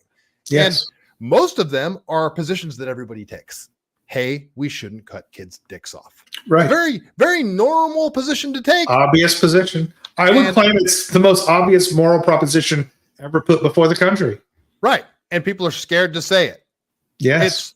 But again, I think a shift is occurring. And this is actually why I think Donald Trump is so important. And it's not Donald Trump himself. It's not even Donald Trump's views that are important. It's how taboo Donald Trump has become and how taboo it is to support him. Because everybody that supported Donald Trump, a shift has definitely occurred around here since the assassination attempt. But even before that, slowly it was becoming more societably, if that's a word, acceptable to support Donald Trump. And it's not supporting him. It's not supporting his views. It's a fuck you to the system. It's a, hey, no, I'm going to support him. You don't like it? Suck my dick. Like that. Men used to be men and they would say stuff like that. Yeah, I feel this way. If you don't like it, kiss my ass. Like, right. And now you have to conform. And it's funny because liberals used to be the ones that are like, you're such a conformist, man, and now it's like, you better conform. Well, if your libertarian audience has ever heard of Hans Hermann Hoppe, who's a libertarian economist in Germany, he's written a really good book called Democracy, the God That Failed. And one of the things he points out in there is that you had much more of what libertarians would call social freedom and economic freedom under monarchies than they ever had under liberal democracies. And the reason is just very simple. When the people that are your neighbors can have no influence over the political process, you really don't give a shit what they do. Who cares? Can't affect you. And monarchy represented almost like the privatization of government. So the bandit has to pay for his own banditry. He can't get it from you. And so there is a sense in which liberal democracy produces a really scary uniformity. Authoritarianism is the ultimate result. Alexis de Tocqueville, in the last chapter of On America, writes extensively about this, about how it surprised him that you would expect an explosion of individualist ideas, but actually liberal democracy produces a crushing uniformity. Well, even in small communities. Yeah. One example of a democratic process was the Salem witch trials. Yes, it's a democratic process. It's mob rule. That's all it is. Yeah, absolutely. It's a democratic process would be, an overwhelming defeat, 9-1. 9 out of 10 people are going to choose to take that 10th person shit and kill him. Yes, democracy. 100%. And I think people are starting to realize that too. And what's happening right now Right now, the liberals are always saying, we got to save democracy. We basically we had a coup in 2016 to kick Bernie out of the Democratic National Committee, right. and all the emails that got leaked. We had another coup in 2020 to overthrow the actual president of the United States, with the collusion between the deep state, never Trumpers, Democrats, big tech. And they also cooed the rest of the party. Bernie kind of got cooed again before that happened. But now in 2024, they're cooing the sitting president of their own party. Yes. They're doing it all to save democracy, man. It's hilarious. It's hysterical. These people think they're liberals. No, there's a demon in democracy, which I believe is functionally indistinguishable from communist ideology. And liberal democracies have all of the utopian characteristics and totalitarian characteristics of communist states. There's literally no difference between them. That's why you'd honestly be better off if you had to choose a bandit. You would choose one that was at least had some kind of moral or conscience about him. I've often said in Texas that if you have good authorities, even if they have bad laws that they could oppress you, they won't. But if you have bad authorities and you have good laws that prevent them from oppressing you, they still will do it anyway. Right. So the only thing that counts is either you don't have any authority, which is what libertarians want, anti-caps want, or you have good authorities. Those are the only things we should focus on. This idea of liberal democracy and the conservative idea of the republic as somehow being very important. The indirect representation of a republic is the instrument of tyranny over us. Because honestly, in Texas, if we had direct democracy, we would have landmined the southern border. We would have deported all the illegals. We would have no property taxes and no income taxes, and businesses would have the same tax breaks that Walmart gets. All that would happen if we had direct democracy. It just depends on the form of government. I think is actually irrelevant. It's just the moral status of the authority is all that matters. Well, and then they use. Again, RGS is always the one that says it. He says California is the blueprint, and it really is. It is. California has just been written off as it's a blue state. All those electoral votes are going towards the Democrats. Well, right. But is it really, like, if you look back at how California's voted throughout history, it always bounces back and forth. It always has, up until the mid-90s, when the whole fortification process started, when all you have to do is check a box to say that I'm a legal immigrant. Right. I'm an actual citizen. All you got to do is check a box. And then what do they introduce? Mail-in ballots. You got universal mail-in ballots. Fraud. Then you've got no voter ID. Fraud. You've got a month to vote, or 2 weeks to vote, or however long. And then they get 3 months to count the votes. I just ran for office. I just ran for state senate. Lost in a landslide. But they didn't have all of the votes counted in the primaries. Oh yeah, they did the same thing to me. I only lost by less than 1,000 votes. I only got like 1,000 votes. But they didn't finish the count on me either. They did the exact same thing. And they also spent $4.5 million against me for this little House seat in Texas. They were scared to death of me getting into office. Yeah, like Brandon Herrera. Yes. Yeah. I mean, the deep state has. California and Texas are very important to the deep state, and they're not going to let the state legislatures in these two states go south on them. They're not going to allow it. If Texas flips blue, that's a wrap, folks. It's going to happen. No, it's going to happen. I don't think a lot of people realize, but the governor of Texas, the Speaker of the House of Texas, all of the agencies, they're all Democrats. They just run as Republicans. Greg Abbott's a freaking piece of work, man. I mean, he's a genius propagandist. But he's not done anything. We didn't even get constitutional carry in Texas until like 4 years ago. California used to have like a weird open carry thing. I mean, until fairly recently, until like 2010 or something like that. You could walk around with a gun on your hip. It just couldn't be loaded. That makes no sense. Yeah. That makes no sense. Neither is chopping kids' dicks off.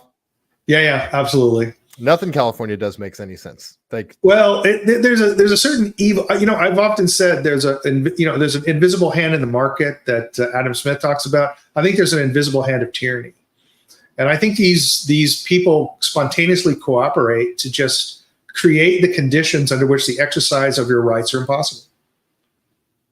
They've done that here. Yeah. I see that in California big time. Well, and it's not just legal, it's societal. Like, you're not allowed to say things. You're not allowed to speak up. I'm a trail runner, and I had a hat made. Oh, I had a hat made that's this shirt. You missed, fuckers. I love it. And I just did 2 runs. I've done 2 runs wearing that hat. You should see the looks I'm getting. Like, they want to kill me. I've only gotten 1 couple. It was actually today. I get up to the top of the observation deck, and I get up there, and it was a British couple, ironically. Yeah. And the woman walks up the stairs, and I turn around and I look at her, and she burst into laughter. She thought it was the funniest thing ever, and so did her husband. And they ended up being really cool. But everyone around here, no, they don't like it. They don't like it at all. Well, I'll tell you this. I've looked at when I was in France, how the Muslims took over public spaces. In the UK, they do the same thing. I think it's about time for guys like us to just start taking over public spaces. We need to get 20 or 30 guys to just go out and openly discuss these things and talk about these things. And anybody gives us any business, we just fuck them up. So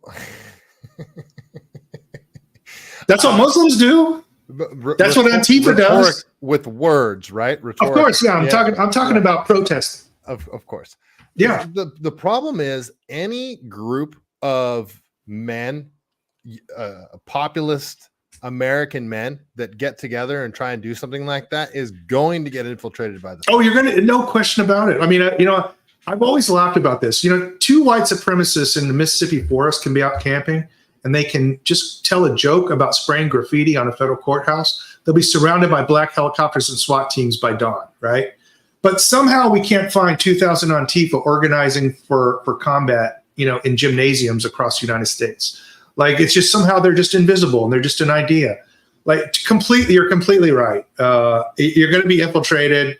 But, if you don't take the public spaces, you won't have that social clout. And if you look at what the left has done, they just took over all the social spaces. Right. Well, so what our public space is the internet. I think X, what Elon is doing with X, and it's big. There's still tons of problems. Yeah, overall it's positive though. There's a certain government that you're not really allowed to criticize on that platform, and if you do, your voice seems to become greatly limited for months and months. That's right. But as a whole, I mean, it comes back to the ridicule of the elites. They hate to be made fun of. They hate to be exposed as how ridiculous that they are. Yeah. And X has given us the platform to do that. I mean, one of the great things about X is, I'll just use my Barbara Streisand example because she saw this.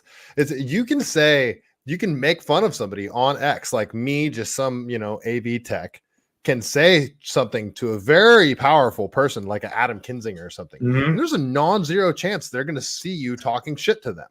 That's right. And that's it's glorious. So Barbara Streisand. Well, here's what elites worry about. Here's what they really worry about. They worry about the rabble coming for them.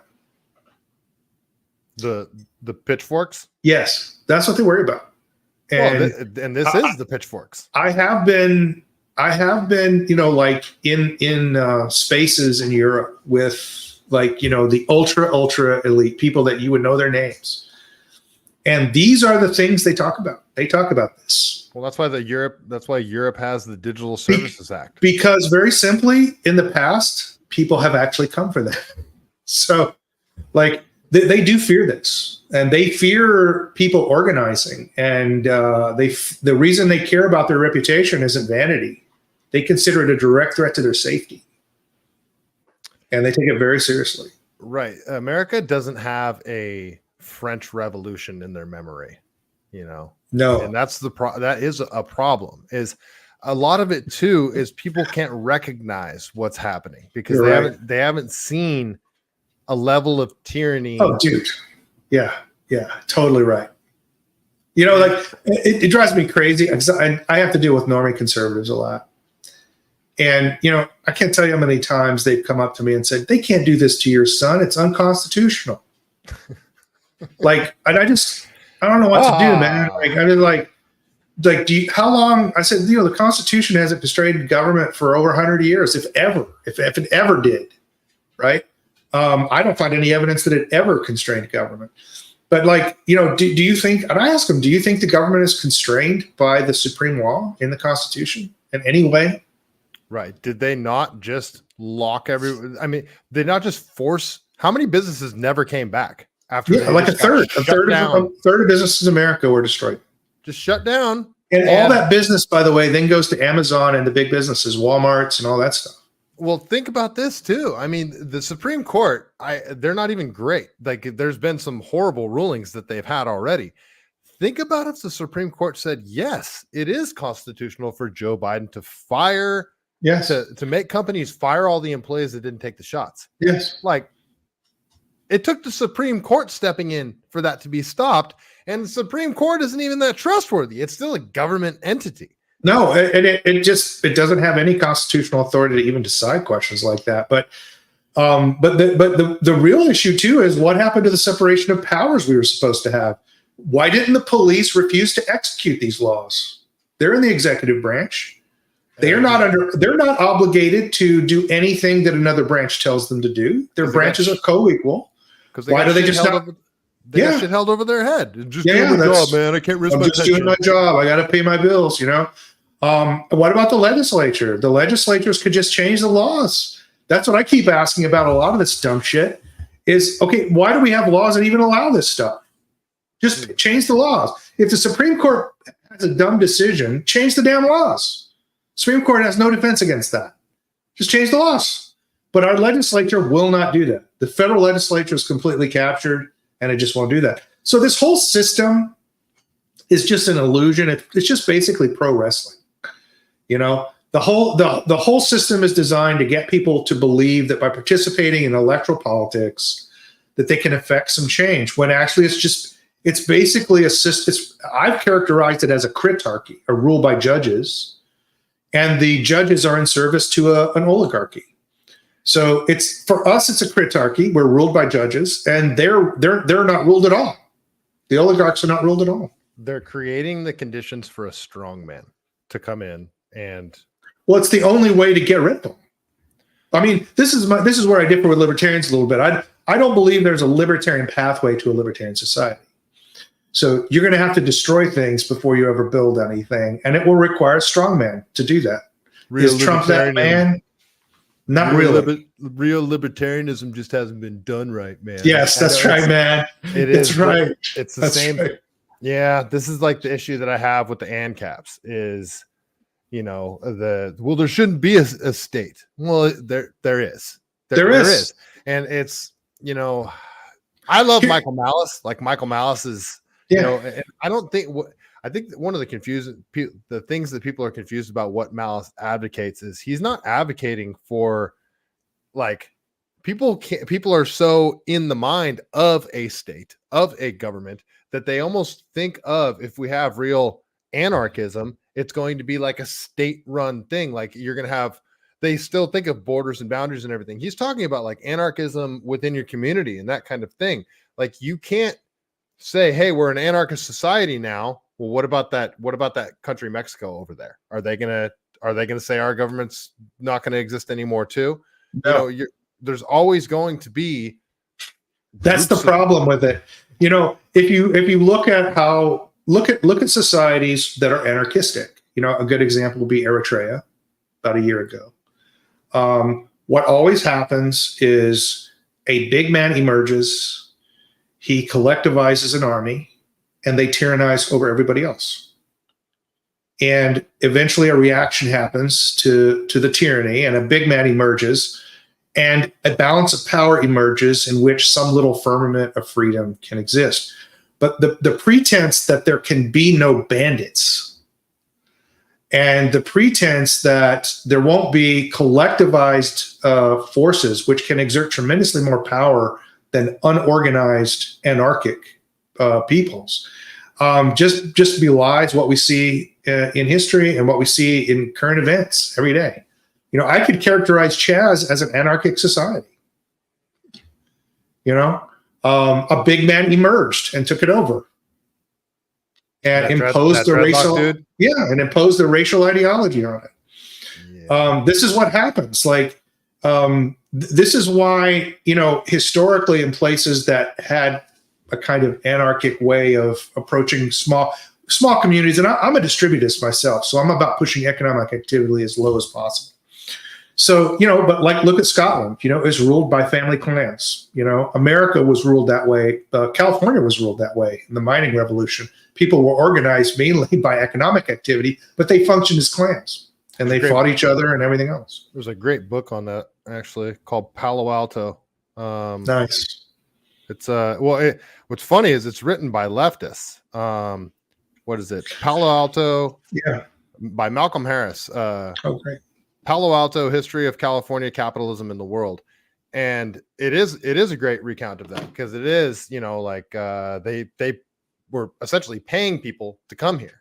They were. Yes. Yeah. And because it was a treacherous journey it's a excellent book. So we have historical evidence. We can look at societies that were worked this way, and they all turn out the same way. Big men emerge, people organize into clans, and the clans essentially keep peace within their own territory. That's how it works. And that's why I say the natural unit of human organization is the gang. And large organizations like what we have, a federal bureaucracy and the federalization of the military that happened after World War II. Like, a lot of people don't realize that, prior to World War II and during World War II, regiments were raised from the states. And the states could refuse to give troops to the federal government if they didn't agree with the war. That's one of the reasons why the World War I, it took us so long to get World War I, the states were refusing to give troops for it. That's why they sent the Marines over there first, because the Marines were not regimental units from the states. Well, and now that they federalized all of the military, they don't even have that check on it. So we have this massive centralization. That's too big. You can't, anything like that is just going to be a tyranny. There's just no way to manage that. So are we at the point of no return? Yes, we're not coming back. I think that's very clear. There's a really good book by a guy named Glub that you can get online for free. I have the hard copy, but he's looked at, for example, sexual revolutions in history, and the 60s was not the first sexual revolution. There was one in Europe in the 1500s. There have been several in South America and their cultures, and no society has ever come back from them, ever. Well, once you lose the nuclear family, there's no coming back. And so a crisis will emerge eventually. And I think, I'll just put it this way, I think massive social unrest is coming our way. And I think it's sooner rather than later. And if you have children, you should probably prepare them for that. Well, what I'm nervous that the catalyst for that massive social unrest will be is I've been saying it, that there's no way they allow Trump back into the White House. No, I don't think they're going to let him in. I'm still saying that. Yeah. Right. And they tried, not to. What's funny is this assassination attempt, nobody's buying, like, everybody just automatically is like, oh, they tried to take him out. They tried to take him out, not this lone 20-year-old shooter. Exactly. It's sort of like, it's almost accepted. It's not even a tinfoil hat conspiracy thing to say it. It's just, hey, they tried to take him out, and it's like, oh, I'm surprised it took him so long. I know. The big moment that I saw that change in normies was Epstein, because even normal people simply could not believe that Epstein killed himself. It was just too improbable. All the cameras leading to his cell failed. His two guards fell asleep. The person who was supposed to check on him fell asleep. But the funniest part is how Alex Jones has been talking about it for a decade before it happened. Yes. 15 years before it happened. Yes. And, he's talking about the Lolita Express, Orgy Island. He's been talking about this shit forever. And it's just a holy crap, Alex Jones is right type situation. No, I apologize to him, because I actually used to make fun of him when he was talking about orphans being flown to Orgy Island. I used to make fun of him for it publicly. And so I apologize to him. 100%. So nobody believes Epstein. And if you believe Epstein didn't kill himself, then everything else follows. Right. But so the catalyst for massive civil unrest. Again, they tried to take out Trump. I don't think I still don't think that there's any way they let him back into office. And people keep talking about how like the polling numbers, how Trump is polling so much far above, Biden obviously said he's not going to run, but now how much he's polling above Kamala or Newsom, whoever steps in. And they keep saying like, there's no chance that person can beat him. And it's like, did you forget what happened in 2020? I know. It's bizarre. Like, they don't need to be polling even within 10%.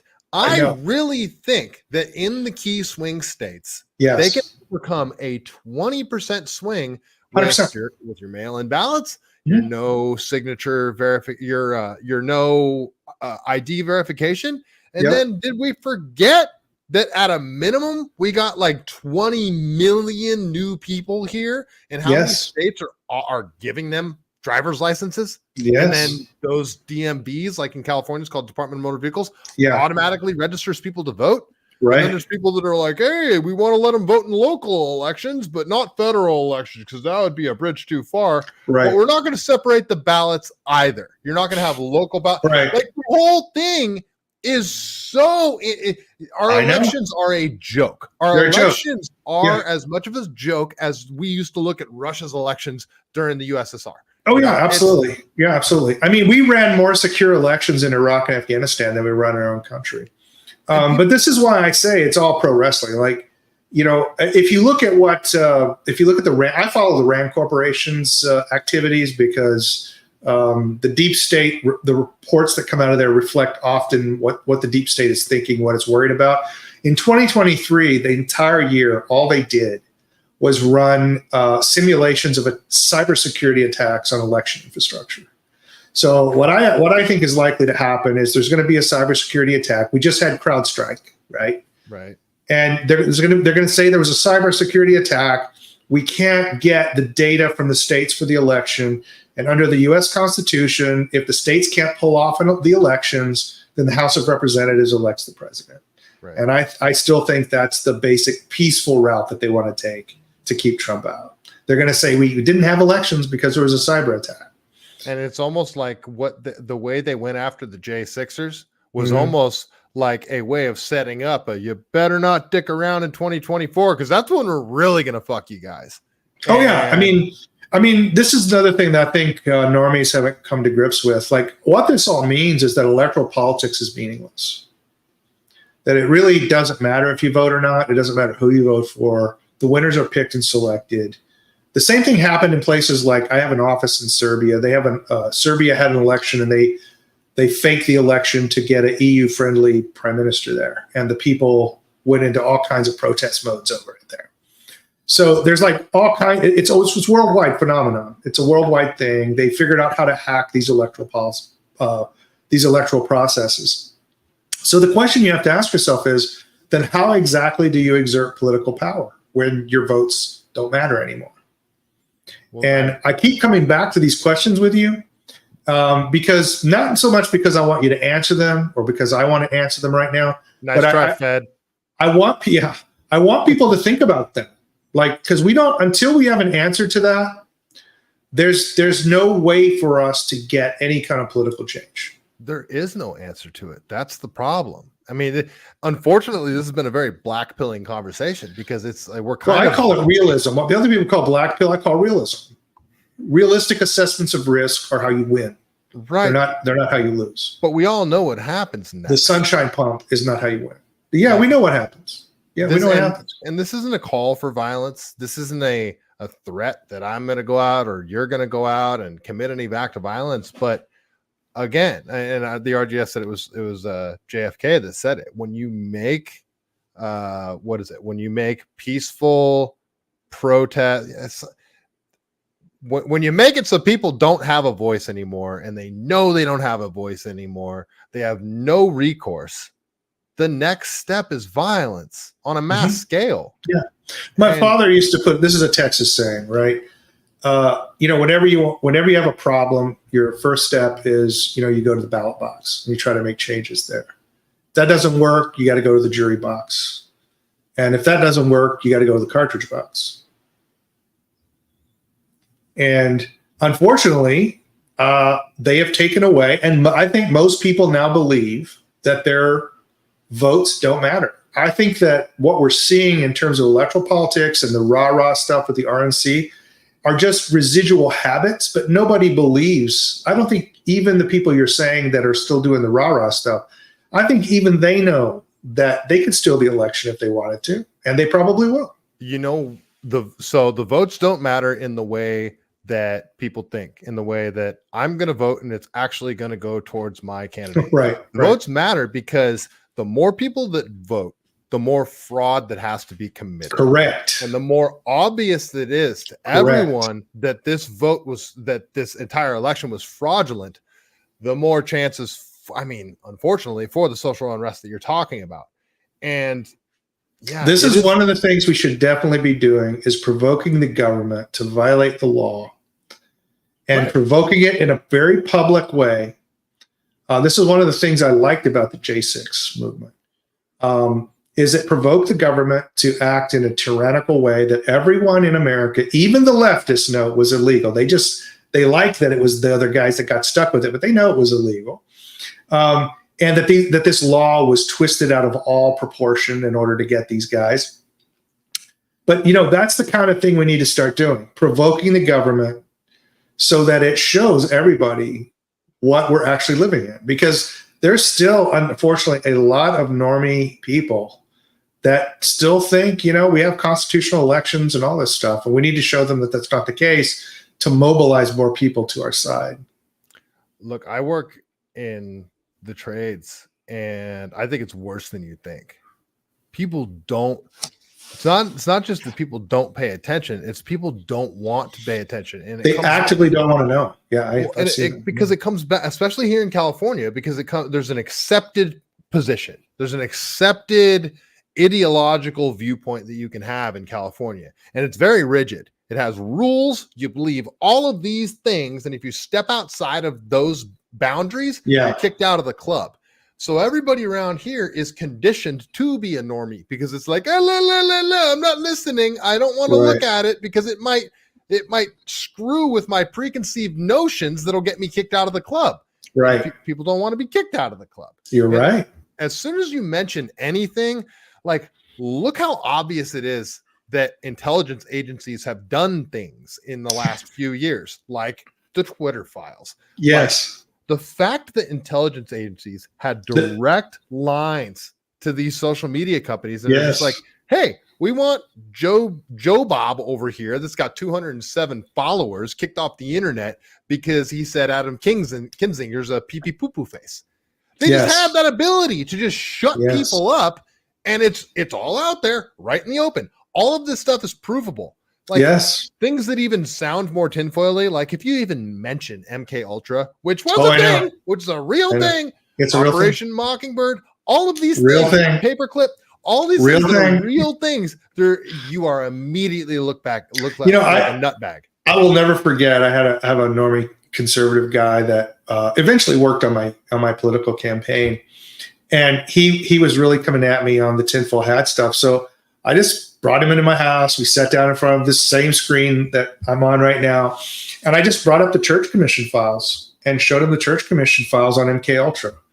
And the one that got him was when they were spraying aerosols of unknown psychedelic drug compounds into the New York subways to see how it would affect, traffic patterns and mobility patterns in large masses of people. So that's the one that finally got him, and he said, "Okay, you win." So I really think that's where they got the idea for the Batman Begins. Yeah, 100%. First episode from 100%. That, and then when the Scarecrow character goes into the mob boss's cell and he hits him with, I think that who's the guy that took out Lee Harvey Oswald? Jack Ruby. So the same thing happened to him. Yes. So I always say, like, I think that they used those two things in that movie, but it's a mechanism. And those are programs that we know about from a long time ago. Like those programs haven't ended. No. I mean, look at the Bourne Supremacy movies, the Bourne Identity. Right. Like all of that stuff is MK Ultra. 100%. The ultimate goal of the MK Ultra stuff was to create, like a super soldier a super soldier Manchurian candidate type thing. And have you read the book Chaos? Yes, 100%. So it's, that's why I think they're so obsessed with Charles Manson, because it's like, holy shit, he did it. How'd he do it? Yes. That's right. That's right. It's so, yeah. And what Chaos also shows, and I have a friend of mine who's confirmed this, who worked in what's the modern program called the human targeting system. They've perfected the construction of terrorist cults. So they use cult formation techniques, and they can construct terrorist groups almost at will. I mean, that's what they did with the fake Whitmer kidnapping plot that the FBI put together. And they go around the country doing all this. They construct terrorist groups. Terrorist groups are made. ISIS was made by the US using cult formation techniques. And they're using the exact same cult formation techniques to subvert political movements. So it's the same concept. We're under a propaganda regime that has unprecedented power. I think that only the Soviets could only dream of the propaganda power that the American people suffer under. All right. Well, this has been a wild conversation. We've sort of gone through your whole story. Yeah. I'll leave you with then what do we do? You don't think there's any fixing this? So here's what I think from a tactical point of view for my son. We need to make Judge Mark Uhas famous. We need to let everybody know that he's violating the law, that he wants to castrate a little boy. Mark Uhas wants to go into private judging in California, which is, a $1,600 an hour job. Rich people will hire private judges to adjudicate their divorces. Big companies will hire private judges for like super secret contract disputes. I think we need to let all of these rich people and elites know that they can't trust a judge like Mark Uhas that'll fix cases in his court. If he'll fix cases on me, he'll fix cases against Apple. He'll fix cases against Facebook. He'll fix cases against rich people who are getting divorced. And he may not be a good choice for a judge, a private judge. I think we need to make him famous. Okay. Judges are not used to this. Judges live in obscurity. They try to keep everything hidden, but they're elected public officials in California. All right. Put them on blast. On blast. Judge Mark Uhas. Make him famous for castrating little kids in his court. If any of you guys got Rogan contacts, Tucker contacts. I need help getting the message out, because if I can embarrass the state enough, they may stop. I know somebody that went on the Jimmy Dore show. I love Jimmy Dore. I watch him every day, by the way. So. I'll reach out to him. Actually, somebody that the RGS here in the chat introduced me to went on the Jimmy Dore show. I think he would. He's a former Californian too. Is he? He's still a Californian. He's still California. Yeah. He just travels a lot for his shows. But you're right up Jimmy Dore and Dr. Drew's alley. Like, you need to be on their show. I'm all in it. If I could get some publicity on this judge and on the corruption in the California courts, it could make a big difference for my son. All right, we'll wrap it there. Before we do, I don't know if it's appropriate for this episode, but it's part of the show. Every show, we got to tell a joke from the greatest book ever written. The Truth. Okay, got it. The Truth About Chuck Norris. The Truth About Chuck Norris. So, all right. Is there where can my audience find you? Best place to find me is on X. It's at Jeff Younger Show. I don't actually have a show, but I felt like I was in the Truman Show because of all the publicity in my case. So it was kind of an ironic joke. It's at Jeff Younger Show. I have a Substack. It's just jeffyounger.substack.com. All right. Thank you so much for joining me, Jeff. After I end the stream, hang out for a minute because I want to talk to you a little bit more. Let's see. I'm just going to pick a joke at random. We're going to tell it. And thank you, everybody in the chat. Lost Cause, B Sizzo, Wally World, RGS, Northside. Sorry I wasn't talking to you guys more. I want to make sure that we were just having a conversation back and forth here. All right. So, all right. I don't know if this is going to be a good joke. It's a long one. So here we go. Oh, okay. Chuck Norris joke of the evening. Chuck Norris fought Gandhi in the very first Ultimate Fighting Championship and won in less than 15 seconds by crushing Gandhi's rib cage with a single punch. Later, officials questioned the validity of the match as it took place in Gandhi's home while he was asleep. And on that note, stay CaliBased. That was a stupid joke.